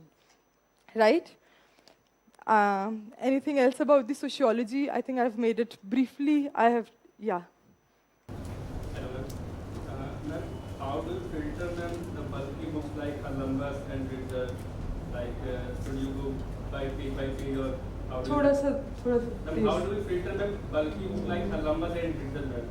तो वो टॉपिक वाइज जैसे कि सिलेबस में दिया है रिलीजन, तो रिलीजन का भी काफ़ी ज़्यादा पोर्शन है। तो जैसे मैंने बताया कि फंक्शनलिस्ट, मार्क्सिस्ट और फेमिनिस्ट, एटलीस्ट ये तीनों पर्सपेक्टिव्स तो आप देख लीजिए। जो भी आप नोट्स फॉलो करेंगे उनके साथ में भी आपको समझ आ जाएगा कि अच्छा ये नोट्स वहाँ पे भी थे और ये उधर भी थे। और पढ़ने में कोई हर्ज नहीं है। I use to read extensively a lot, चाहे उसमें से छांट के आप थोड़ा कुछ ही थिंकर्स को यूटिलाइज करें, but when you read a lot of them the perspective becomes crystal clear. तो कई बार एग्जामिनेशन में if you are not remembering the name of the thinker, perspective याद है तो you can frame your answer in that way. तो इसलिए उस बुक को आप सिलेबस वाइज डिकोड कर सकते हैं कि सिलेबस के according what is important. I have told you methodology वाला चैप्टर, लास्ट का जो थिंकर्स वाला चैप्टर है that is inevitable, religion, family and a few topics वो आप देख लीजिए। जैसे क्राइम पे थोड़ा सा उन्होंने दिया है तो यू कैन जस्ट स्टडी उधर से। I hope that makes it clear. Sociology पे any questions you have? I've covered it very briefly, but I think it will be good to go. कुछ questions और हैं? नहीं ना? चलो बहुत ही बढ़िया।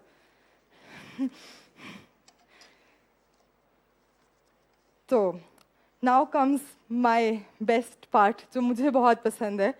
तो it is about the mental preparation for the journey. And this is something which is close to my heart because I feel कि चाहे जितना भी subjects we do, जितना भी पढ़ाई में हम कर लें, unless and until we are mentally strong, we cannot get through this exam. If you are very, very lucky, you will get in the first attempt. But उसमें भी 2 years of consistent hard work. 2 years बहुत सुनने में लगता है 2 साल, और वो जो एक एक दिन है ना उसमें 24-24 घंटे होते हैं, और वो एक एक घंटा बड़ा important भी हो जाता है. And sometimes it takes a toll over your mental health, over your physical health a lot. So I had a problem of cervical. So I used to feel very burdened when I had to study. So puri meri neck used to pain a lot sometimes. So physically also it used to hurt. Mentally, so everybody knows. So I'll discuss about a few keywords. Consistency. So what do we mean by consistency? Consistency का मतलब ये है कि हर रोज you give that adequate time to the preparation. It shouldn't be like आज 15 घंटे पढ़ लिया और कल पढ़ने का नहीं मन, परसों नहीं मन, कि वो 15 घंटे उसको ऐसे मेंटली सोच लिया कि 5-5 घंटे 3 दिनों के एक दिन में दे दिए, हम अगले 2 दिन ब्रेक पे चलते हैं. Doesn't work like that. So वो 15 घंटे वाली चीज़ प्लीज़ अपने माइंड को बिफूल मत कीजिए. और 9 to 10 hours when I said everybody was like ये तो बड़ा ह्यूज नंबर है. But if we think closely, कहाँ से ह्यूज नंबर है? 24 आवर्स हमें मिलते हैं. 8 घंटे आप सो भी लिए अगर, 7 to 8 hours, उसके बाद भी कितने रह गए 16. 6 घंटे का भी एंटरटेनमेंट निकाल लो, ब्रेक्स निकाल लो, फिर भी 9-10 घंटे तो ऐसे ही निकल आते हैं if you are a serious aspirant. तो I don't know what's this thing with अरे 9-10 घंटे पढ़ते थे तो फिर करने क्या आए हैं यहाँ पे, अगर 9-10 घंटे भी we can't put. I think more than that time, everybody in the corporate sector is putting, so they are sitting for 9-10 hours. So what is wrong with us putting these many hours? And I don't say कि आप इतने ही put कीजिए. It is my number. You might be too sharp कि आपको 5-6 hours of study seems good enough for you. You might be a little late to get, तो आपको ज़्यादा भी करने पड़ सकते हैं. तो number पे you do not go. Plan your own day. तो बस utilize your free time very, very well. And second thing is that do we take breaks? Yes, we are not from another planet. We are not machines. We need breaks. And I think productivity भी तभी निकलती है when you take adequate breaks. But what becomes the key here is that how you manage your breaks well. तो I used to feel like मेरे को बाहर जाना पसंद था. Obviously, college time से we used to hang out a lot, going for parties, birthday parties, trips पे चले गए. तो then I realized कि I'll have to figure another way of having fun also, because these things are very time consuming. So now वो आपको figure करना है कि कौन सी चीज़ सस्ते में निपटा देती है आपको, कि 15-20 मिनट में चलो ब्रेक भी हो गई, एंटरटेनमेंट भी हो गया, रिफ्रेशिंग भी हो गया. Because you can't rely a lot on your friends. 15 minute में किससे बात करोगे, उसे क्या सुनाओगे, उसकी क्या सुनोगे. तो 15 मिनट्स का 20 मिनट्स का जो बीच में ब्रेक है उसमें make whatever hobby you like. I liked listening to music a lot. तो मैं music सुन लेती थी कभी भी. I used to talk to my parents and my brother, जैसे भाई घर पे ही था तो उससे कभी पूछ लिया क्या चल रहा है, थोड़ा बहुत उधर बात कर ली, थोड़ा बहुत क्रिब कर लिया, क्या यार इतना टाइम ले रहा है ये, I am not getting through. तो इस तरह से please manage your breaks well, and taking a half day off, taking a day off after putting 5 or 6 days consistently is not something that should make you guilty. So please keep that in mind, because I used to crave a lot कि कोई मुझे ये कह दे कि please do not be guilty. तो I think guilt जो है ना ये अंदर से खाता है बहुत ज़्यादा कि we are taking the breaks, toppers तो नहीं लेते होंगे, अरे वो इंसान तो नहीं ले रहा है. टॉपर्स ने भी ली हैं ब्रेक्स और वो उतनी इंपॉर्टेंट हैं. And do not let anyone manage your breaks. So this is a message, a very humble request to all the parents also who are seeing, कि please let your child take their own decisions. So I got full support. I was never looked at, अरे यहाँ पे घूमने जा रही है, या फिर why are you not preparing? We are investing so much. So this is the humble request to parents. Please do not pressurize your children at all, because they know what is best for them. Let them take their own calls, and you just own your preparation journey. By yourself, you are the best judge. They cannot be a better mentor than ourselves. So that we have handled well, I think. And the third thing is, please do not give excuses.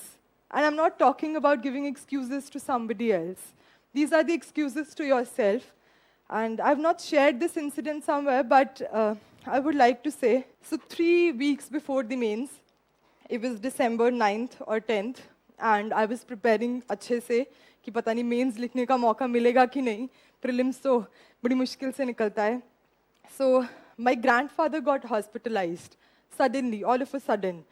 कोई ऐसा past experience नहीं था या कोई भी ऐसा कुछ नहीं था कि हमें idea हो कि he's not being well. Suddenly he was hospitalized.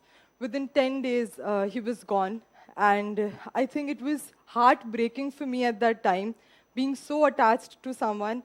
And I really wanted to see that smile on his face when I get through this examination. But I couldn't do anything. I think nobody can do or control these things. But my parents told me that do not let this dishearten you. Your karma is something that you have to stick to. And what I used to do was, so his last rites were going on, and my parents told that you should not come. And it was like tormenting for me not to be there with him during the last days. So what I figured out was, what I'll do is कि I thought कि जब मैं paper लिख रही होती हूँ ना तब मुझे कुछ याद नहीं रहता है. So once the paper is in my hands, तो मुझे कुछ याद नहीं रहता है. तो मैंने उसका एक अपना ये निकाला कि मैं पूरा दिन बस पेपर लिखती रहती थी. So whenever I used to feel like कि नहीं वो चीज़, क्योंकि कोई भी thought आपके मन में आ जाता है तो you cannot get away from that. So I still remember a corner of the house, पूरा side में जहाँ पे nobody could notice me. I used to take my paper. I used to write it for 3 hours. And I was like कि बस break now. अब 3 घंटे के बाद जो time है ना वो बड़ा tormenting हो जाएगा. घर पे अकेले रहना, everybody was there. फिर उसके बाद again I used to write the paper. तो ऐसे अपना कोई excuse मत दीजिए please खुद को. And I know it becomes very hard sometimes. Some circumstances are not avoidable. And we cannot do anything about that. But please जो आपका कर्मा है और जो आप जिस चीज़ के लिए आए हैं उस पे stick कीजिए, and God will help you. God has been very kind, and I was not even sure I could go to the examination hall, but I went, and today I can say कि चलो वो sacrifices were something. Thank you. So those sacrifices, I think, meant something, and I think he would be happy when he's seeing me here. So no excuses, please. Please, अपना ये incident अगर किसी को inspire कर सके तो I'll be more than happy, because मुझे inspire किए बहुत सारे incidents. और this was not the only hurdle I had. तो मेरे ख्याल से मेरी examinations की history बहुत बुरी रही है. तो prelims के दौरान what happened was, as I told you, मुझे cervical की problem थी. So at 4 a.m. in the morning, that pillow was not very comfortable, because those who have cervical problems, they will know we have a specific pillow. So where we were staying, it was not comfortable. 4 a.m. mein meri neck was something which was gone from the right-hand side. So I called my father and my mother, ki please come, and this is something. I was not even to turn like this. And we were so worried that how will I look into the paper and how are we going to do that? And sleep is so essential. I just had 5 hours of sleep till 4 a.m. So we were so worried. I was so worried कि कैसे होगा सब. But still, तब भी यही रखा कि कोई बात नहीं. Whatever hurdle it is coming, you have to get through it, and you can get through it. And उधर भी बस फटाफट I did the massage, whatever I could do at that moment. I had my sleep that was there. But बस mentally अपने आप को ये message दिया मैंने कि it doesn't matter whatever is happening with you. You have worked hard and you will get through. तो वो जो एक मेंटल मैसेजेस जो हैं हमारे, वो चाहे दूसरा कोई मर्जी जितना भी कहता रहे, खुद को जब तक हम ये मेंटल मैसेज नहीं देते हैं, I think it doesn't work. So make yourself your best friend and tell yourself that you deserve this and you have put a lot of hard work and there's no hurdle that can stop you from getting this. तो please कोई भी hurdle को आने मत दीजिए. Mains के दौरान again it was very cold and during the optional paper I got a very bad stomach infection. So as I told, मेरी examination की history ही बड़ी बुरी रही है. So I had not eaten anything since 2 days, surviving only on the नींबू पानी, and it's my favorite since then. क्योंकि I think नींबू पानी ने बचा लिया. So I had not eaten anything, but still went to the examination hall. और socio में considerably well I scored. तो the message of sharing these things are कि ये सब चीज़ें सबके साथ होती हैं. तो कई बार ना हम सोचने लग जाते हैं कि यार नहीं, उसके लिए तो सब कुछ आइडियल था, तो मेरे साथ ये हो गया, तो इसलिए I cannot get through. तो Artika Shukla ma'am, if I am not wrong, she had shared this thing कि उनका भी मेंस के दौरान she was not well. And I was constantly reminding myself कि अगर उनका आ सकता है 4 rank तो you can also do, तो do not make it an excuse. And I'll be more than happy अगर किसी एक इंसान के साथ भी कुछ ना करे भगवान के ऐसा हो, but अगर हो भी तो please remember कि there was another person who had gone through same and could secure something, and you guys can also do that. Next one is low phases come to everyone.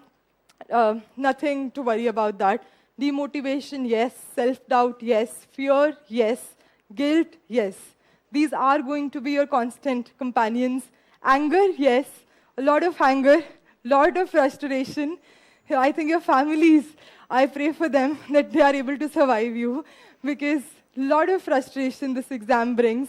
And specifically जब 2 बार postpone हो जाता है ना, तब तो तुम ना इधर के ना उधर के, तो you start feeling like what is happening to me. But it's okay. These all things will come, they will go. You can manage them well. Have full faith in yourself. And self-analysis and self-reflection. These 2 things are extremely important. Self-analysis means that you introspect कि कहाँ पे क्या गलती रही मुझसे.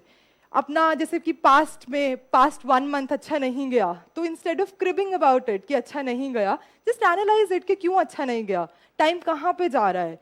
और time management she was asking me, so I will bring it here. तो time को मैनेज कैसे करें. I had an app called smarter time, तो उससे I use to write it down कितने घंटे इसमें गए, तो you will know and you can monitor very well कि यहाँ पे ये टाइम जा रहा है. It's not to keep a check on you, but just to monitor कि कहाँ जा रहा है टाइम. समटाइम्स हमें समझ ही नहीं आता कि कहाँ चला गया, तो that will help you to keep time का चेक कि कहाँ जा रहा है, and you can do that. Discipline absolutely important, because motivation कई बार डाउन हो जाती है. Motivation can not take you through every day.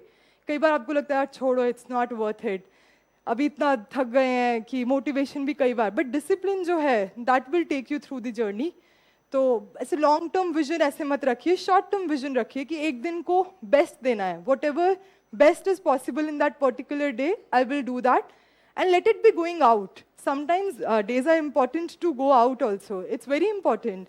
तो उस दिन की प्रोडक्टिविटी सिर्फ नंबर ऑफ आवर्स से नहीं डिसाइड कीजिए. Whatever you are doing, if it's fitting in your preparation, it goes well. तो अगर कहीं बाहर भी आप जा रहे हैं घूमने, and it is rejuvenating you, it is refreshing you, so why not? And at the end, I would want to say that please enjoy the journey. क्योंकि ये जो journey है, it is going to teach you so many things. Mentally, you will learn. Intellectually, you will become a better person. And till you do not enjoy it, आपको ये burden लगेगी. But if you start enjoying the journey and the process, I think you'll be more than happy to do that. And that's it from my side. I will take your questions now. So before that, ma'am was requesting me to tell a bit about the interview as well. So nothing much I can say about that because again, वो सारी जो preparation अभी तक की होती है, that will work well. But confidence is the key in the interview. When you walk into that hall where the panelists are sitting, please do not get intimidated because sometimes we start questioning that are we good enough? We are sitting in front of so high-level officers. So are we good enough or not? You are good enough. That is why you are here in the interview stage. So do not doubt yourself. Confidence rakho. You can tell them if you do not know anything. Do not try to fool them because you can't. So get it straight. Do not try. So that वो interview के marks आपके नीचे कर देगा automatically, and there will not be anyone else to be blamed for because आपने खुद ही करा कोशिश, अब खुद भुगतो भी. So that is one thing I had missed. Now we can go to the questions. Please stand up on your seats and you can tell me whatever questions you have. Achha, we'll go row wise. Yeah, third row. Yeah.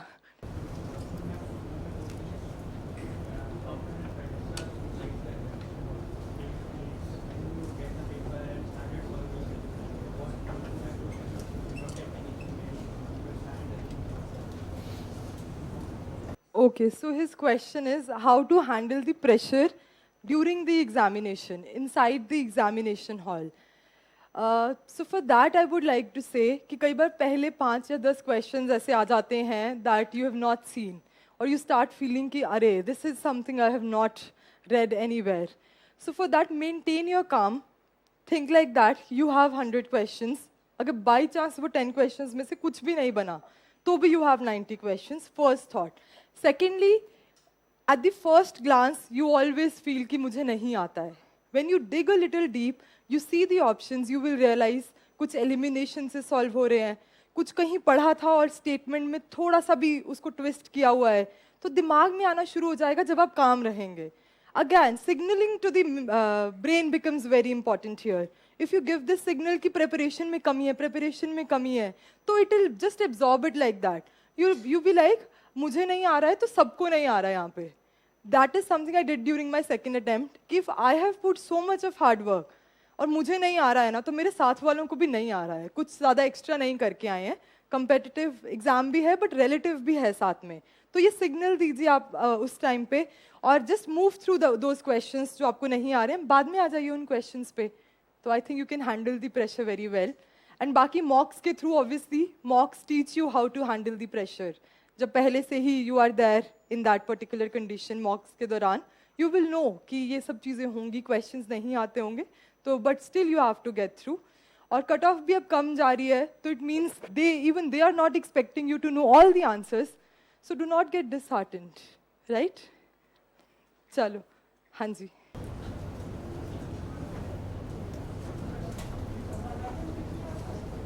सारे बोल दो अगर कुछ इकट्ठा हो.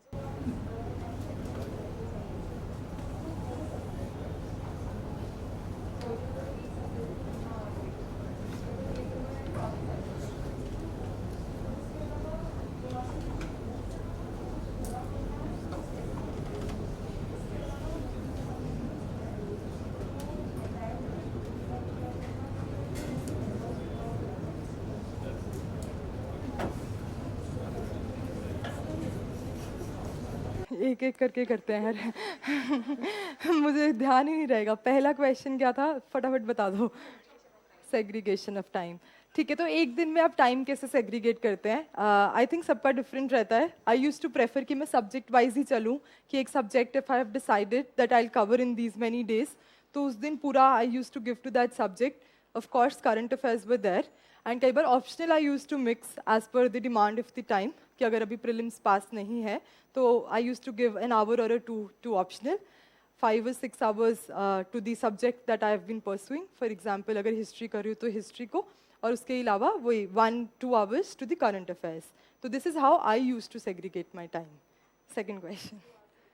ARC reports. तो I think जब when you have cleared prelims, उसके बाद कर लेना ARC, तो you will automatically know कि क्या important है और क्या नहीं. Word to word, you do not need to go.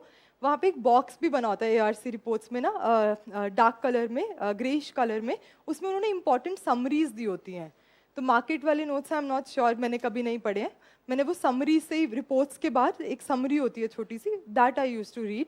और कोई मुझे लग रहा था कि अगर कुछ ज़्यादा इंपॉर्टेंट है, जैसे एथिक्स इन गवर्नेंस करके एक है, तो वो I read end to end, otherwise summary will be well. अगला क्वेश्चन। तो नितिन सिंघानिया सर की जो बुक है उसमें से भी प्रीवियस ईयर क्वेश्चंस आप देखिए कि किस तरह के टॉपिक्स ज़्यादा आ रहे हैं। उस पर्टिकुलर चैप्टर को तो आई यूज टू डू अच्छे से, बट जैसे उसमें पपेट्री वगैरह भी हैं, वो सब चीज़ें I did not feel were so relevant. तो इतना रिस्क तो you have to take, because proportion भी देखनी पड़ती है कि which subject is having a good proportion in the examination. You can not allot the time to the subjects which hold less marks in the examination. तो वो important topics आपको previous year से you will get to know कि कौन से important है, तो उसको आप एंड टू एंड पढ़ लीजिए। बाकी you can read from the notes if there available. ठीक है।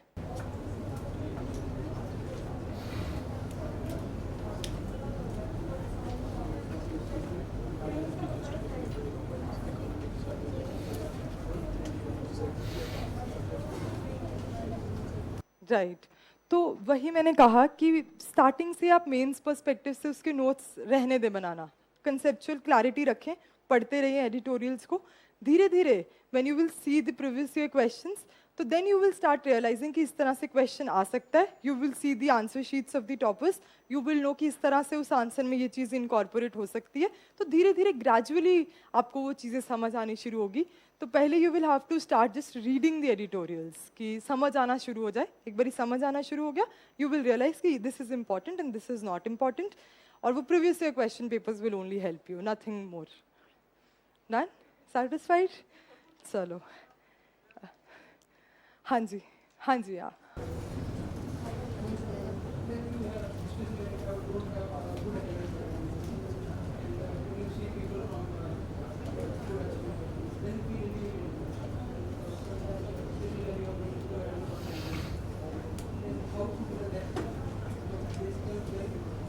A very relevant question from one of the fellows.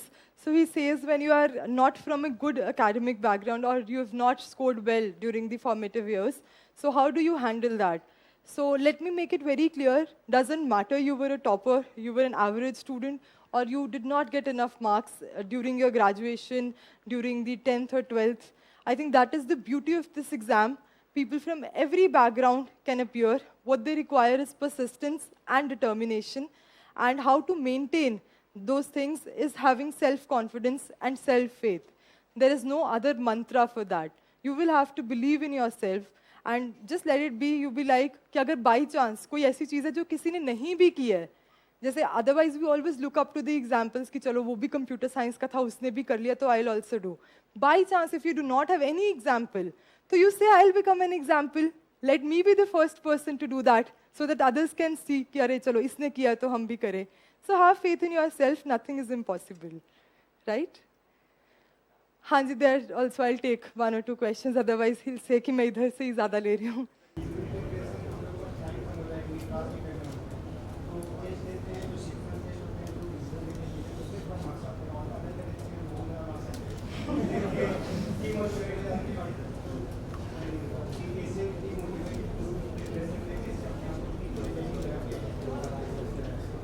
मैंने आई थिंक स्टार्टिंग में ही कहा था कि प्लीज़ मार्क्स को दिल पे ना लें, चाहे कम आ रहे हैं चाहे ज़्यादा आ रहे हैं, बट दिल पे ना लें, but at the same time analyse कीजिए कि कौन से टॉपिक्स आप मिस कर रहे हैं.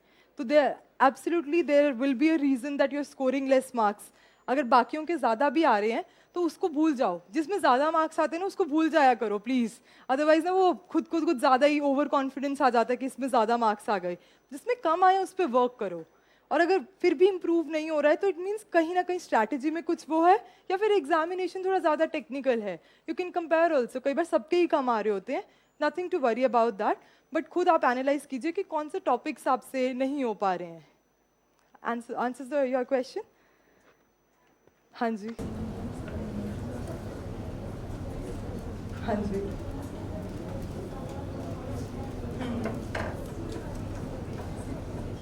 The first step towards the answer writing. वो आप ऐसे करेंगे कि आप बस लिखना शुरू कर देंगे बिना सोचे कि कैसा लिख रही हूँ कैसा नहीं लिख रही. There is nobody to evaluate. तो आप जैसे आप ये जानना चाह रहे हैं कि उसको शुरू कैसे करेंगे, उसको जैसे कोई भी आपने टॉपिक लिया देख के लिख लीजिए. जैसे कॉन्स्टिट्यूशन की कोई बुक है, पॉलिटी है, उसमें से आपने कोई एक टॉपिक पढ़ा, उसे देख के लिख लो. एक बार ही लिख लो कि अच्छा आर्टिकल 42 ये प्रेसिडेंट्स पावर्स छोटे छोटे में पॉइंट फॉर्मेट में, उसमें से देख के लिख लो. तो आपका वो जो है ना कि आंसर राइटिंग के लिए जो बैरियर है वो ओपन हो जाएगा. फिर रोज जब आप लिखते रहोगे, practice makes a man perfect, तो it will make you perfect. Practice करते रहो. अब उधर से एक, फिर उधर आई विल कम. हाँ जी.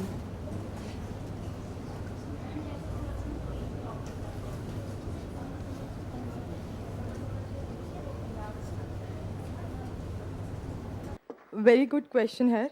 समझना तो इम्पॉर्टेंट है ही, बट उसको याद करना इज ऑल्सो वेरी इंपॉर्टेंट. तो what went wrong with me also was कि समझ तो सब था बट याद नहीं था. तो वो याद करने में एक extra effort you have to put.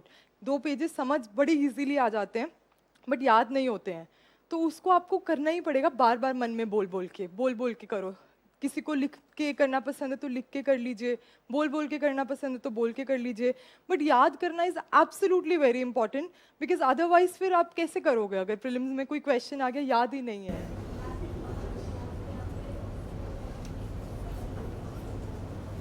Books को तो आप याद कीजिए. Books are inevitable. उसके अलावा कोई भी एक सोर्स जो भी आप फॉलो कर रहे हैं अपने नोट्स को, वो कर लीजिए. बट सिर्फ अपने नोट्स पे रिलाय ना करें, बुक्स को याद प्लीज कीजिए. ठीक है. हाँ जी.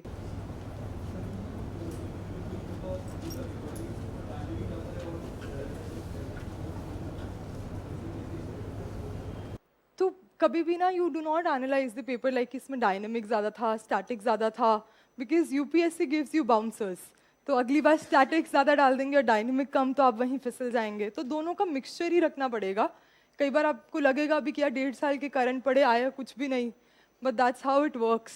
तो दोनों को एक बैलेंस 50-50 बना के आप चलें कि स्टैटिक भी इंपॉर्टेंट है और डायनेमिक भी जो करंट है. हाँ जी.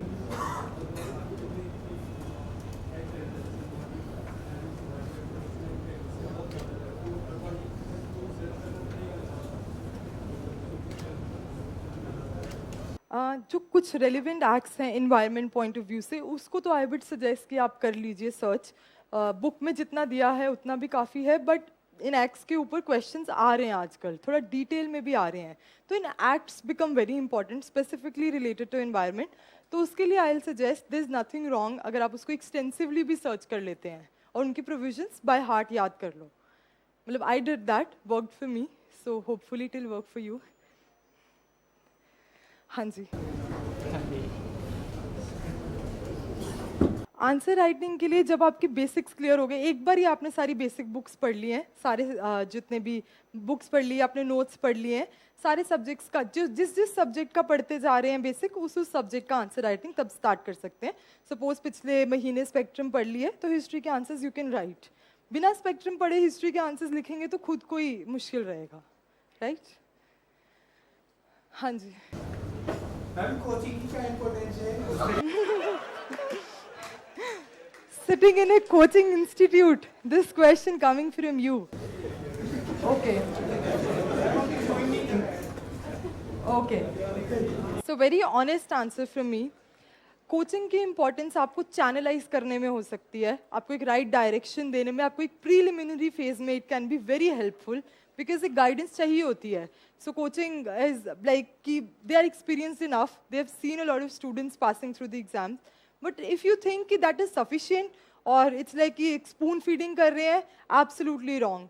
खुद से you will have to put lot of effort, self study करनी पड़ेगी साथ में. तो उस पर पूरा रिलाय मत करें, थोड़ा सा अपना दिमाग भी यूज़ कर लें और थोड़ा सा सेल्फ स्टडी पे भी ध्यान दें. इनका मिक्सचर जो बनेगा उससे I think you can get through well. हाँ जी. मैम सोशल मीडिया डिस्ट्रैक्शंस को कैसे? कौन सी सोशल मीडिया आपको ज़्यादा डिस्ट्रैक्ट कर रही है उसको डिस्कस करते हैं. इंस्टाग्राम, फेसबुक, व्हाट्सएप, सारे. पर्सनली मुझे ना यूट्यूब स्क्रोलिंग बहुत ज़्यादा डिस्ट्रैक्ट करती थी. आई was not a Facebook person और एन इंस्टा पर्सन. शॉर्ट्स तो वो ना बड़ा एडिक्टिव है, एक बार ही कुछ स्क्रॉल करो, they are very sharp, they know कि आपको इस तरह का कंटेंट पसंद है, तो वो डालते ही रहते थे। तो what I used to do was कि वो मैं हटा दिया था मैंने एक टाइम के बाद, वो कमेंट्स वाला जो सेक्शन होता है या ऑटो प्ले वाला होता है ना, ये छोटी छोटी चीज़ें उसको हटा दो। एक सेटिंग्स में जाके देयर इज एन ऑप्शन कि कुछ कमेंट्स भी ना आए हमें उस चीज़ के, और कुछ आगे रिकमेंडेशंस भी ना आए। तो that you can do to avoid, ताकि जो आपका मन है आप बस वही देखो और वो आपको ट्रिक ना कर जाए कि ये भी इसको पसंद है तो ही और शी कैन बी ट्रिक्ड। तो इस तरह से you can be distracted. And I think अगर मोटिवेशन है ना तो ज़रूरत ही नहीं पड़ती है यार किसी चीज़ की। अगर आपको लग रहा है कि आपका टाइम प्रेशियस है, you value your time, why are you letting them to regulate your time? अपने हिसाब से देखो। जब कोई नई म्यूजिक, मैं ट्रेलर्स बहुत देखती थी, मूवीज देखने का टाइम नहीं होता था ना, तो trailers I used to see a lot, ताकि पता रहे कौन सी मूवी चल रही है। अब ऐसे दोस्तों में जाके बैठे हो तो ऐसे किताबी कीड़ा टाइप्स ना लगे, तो ट्रेलर्स वीलर्स देख लिया करो, सबको लगेगा मस्त बंदा है और टाइम भी नहीं वेस्ट होगा, ठीक है। हाँ जी।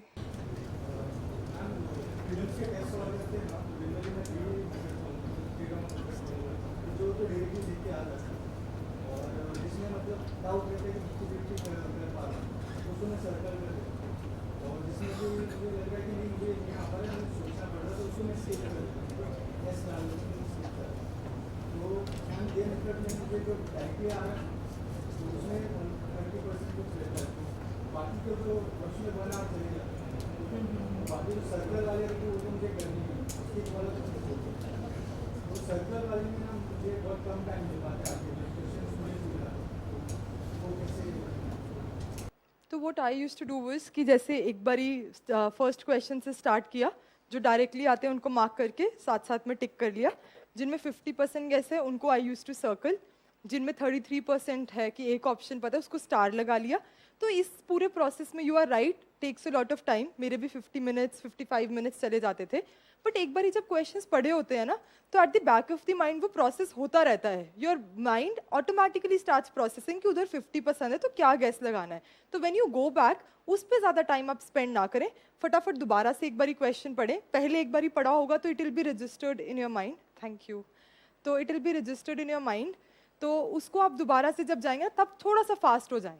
और स्किप जो आप कह रहे हैं ना कि क्वेश्चंस करूंगा, कई बार उन स्किप वाले क्वेश्चंस में भी क्वेश्चन में ही आंसर छुपा होता है। कई बार हमें लगता है हमें बिल्कुल नहीं आइडिया है, बट फिर भी अगर एक गेस लगाना है तो you can do that, you can take that risk in the mocks. तो धीरे धीरे आपको पता लग जाएगा कि आपका गेस वर्क कितना स्ट्रांग है।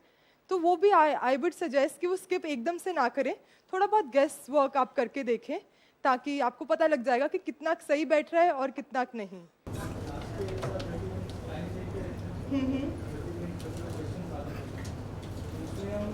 सही आंसर हो जैसा नेगेटिव नजर करते हैं कि फिर हम नेक्स्ट क्वेश्चन पे करते हैं तो लगता है कि उसमें डाउट हो जाती है। तो उसमें यही है कि प्रिपरेशन के दौरान जब आप प्रैक्टिस करेंगे ना, तो वो यही चीज़ें हेल्प करेंगी आपको कि जो ये चीज़ें आपने फेस कर चुके होंगे ना प्रिपरेशन के दौरान मॉक्स में, तो एक्चुअल एग्जामिनेशन में थोड़ा इजी बन जाएगा। देखो देयर इज़ नो वन मंत्र, अगर होता तो I think everybody could have cleared prelims very easily.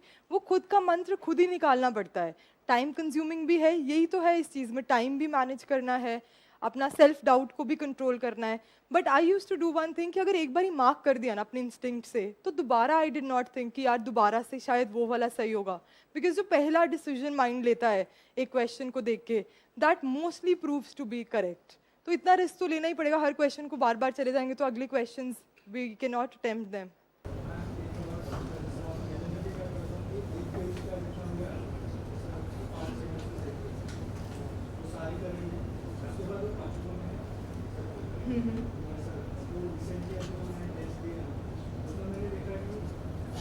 मैंने मार्क कर दिया, उसके बाद मुझे नेक्स्ट क्वेश्चन लगा, बस इसका मतलब एक लिंक है ना अगले क्वेश्चन में, अगले दो क्वेश्चन के बाद, तो उससे मुझे इंतजार कर लिया मैं यहाँ से सीधी मिस्टेक है, तो उसको मतलब हर 10 क्वेश्चन के बाद 10 सर्कल करके जाना। मैं तो ऐसा करती थी कि मैं लास्ट में ही सर्कल करती थी, क्योंकि और मतलब पहले मैं लास्ट में करती थी, फिर मैंने लास्ट में एक स्ट्रैटेजी कर ली थी कि जो हमने किया ना कि टिक मार्क वाले क्वेश्चंस हैं, मैं उनको कर लेती थी, ऐसे 10-10 करके नहीं करती थी। एक बार ही सारा पेपर चले गए, 100 questions you have gone through, circle star वो वाला सारा पैटर्न फॉलो कर लिया। तो जो टिक वाले क्वेश्चंस है ना उनको कर लिया फटाफट, मतलब जो 55 मिनट्स के बाद टिक वाले क्वेश्चंस जो भी 30, 35, 40 जितने भी आइडेंटिफाई किए उनको मार्क कर लिया। फिर वो जो सर्कल वाले और स्टार वाले क्वेश्चन है जिसमें 50% और 33% है, उनको आई यूज टू मार्क साथ साथ, क्योंकि उसमें ही सिली मिस्टेक होने का ज़्यादा डर रहता है। जिनमें यू आर टोटली श्योर उसमें तो फिर वो प्रैक्टिस के थ्रू आपकी सिली मिस्टेक्स कम होंगी, बट 50% श्योर और 33% श्योर वाले में एक बारी एक मार्क किया, उसको दोबारा सोचना नहीं है और उसको मार्क कर दीजिए आप अपनी OMR पे, ठीक है? ओके, हाँ जी, but it's good you are asking the questions. Thank you.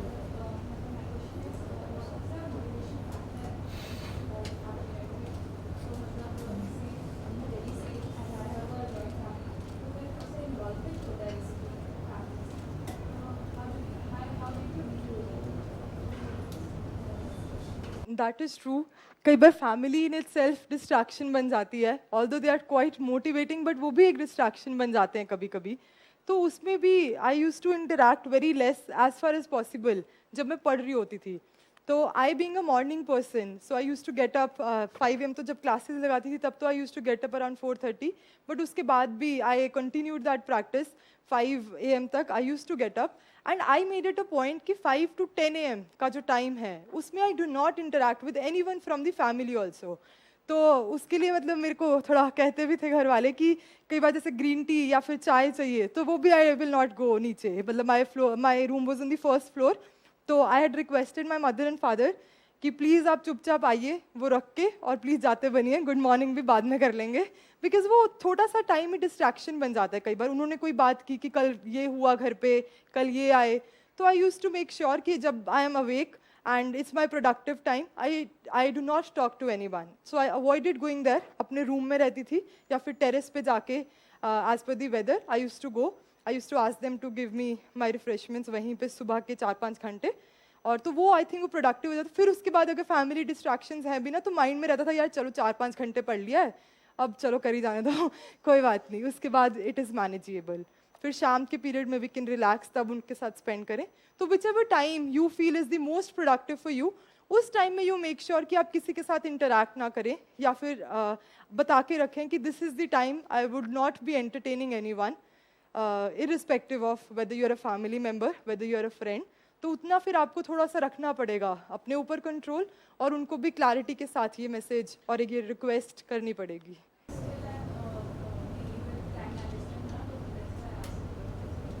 अभी it's not clear to you, now it's fine, चलो ठीक है, हाँ जी।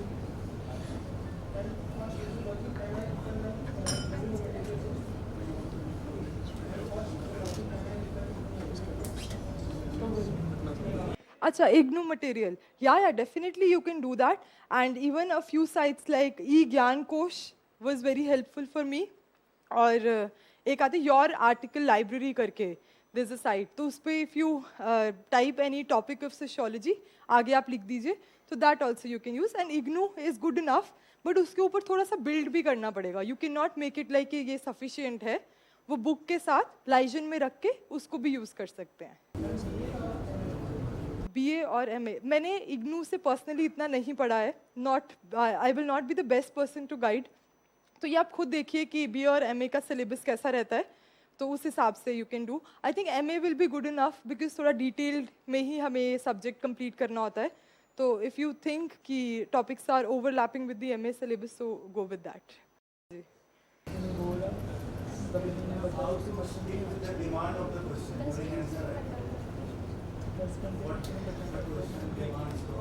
How to stick with the demand, okay, तो पहले तो डिमांड को समझ लीजिए कि चाह क्या रहे हैं आपसे, और उसके बाद क्वेश्चन को 1 या 2 बार पढ़ लें। आई वुड सजेस्ट कि 2 बार आप उसको पढ़ लें।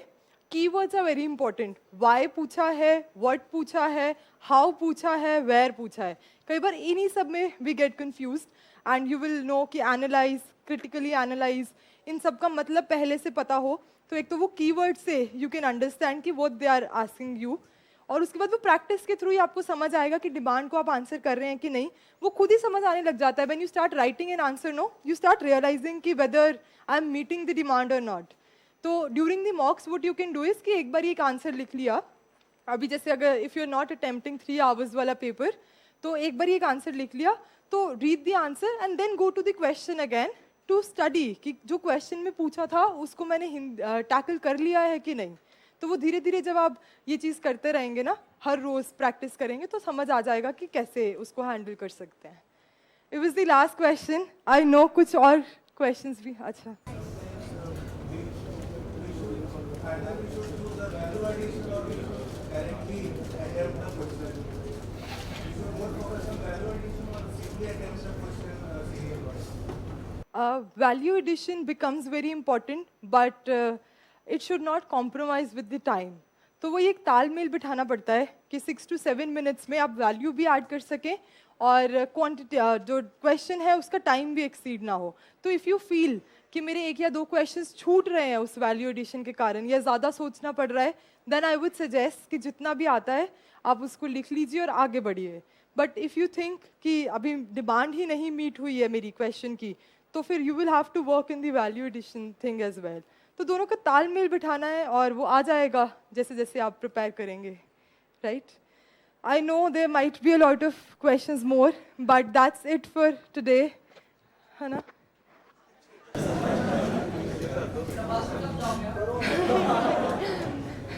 Lavasna mostly will be our foundation will start in on 29th of August. It's the tentative schedule. So I'll keep sharing the pictures on Insta, but ज़्यादा use मत करना आप लोग. जब आपका निकल जाएगा उसके बाद देखा करना. And till that time, all the very best. And I enjoyed this discussion. And I hope to see some of the faces next year. And I definitely want कि आप में से कोई इस side खड़ा हो अगले साल. और and you inspire others. So thank you so much, everyone.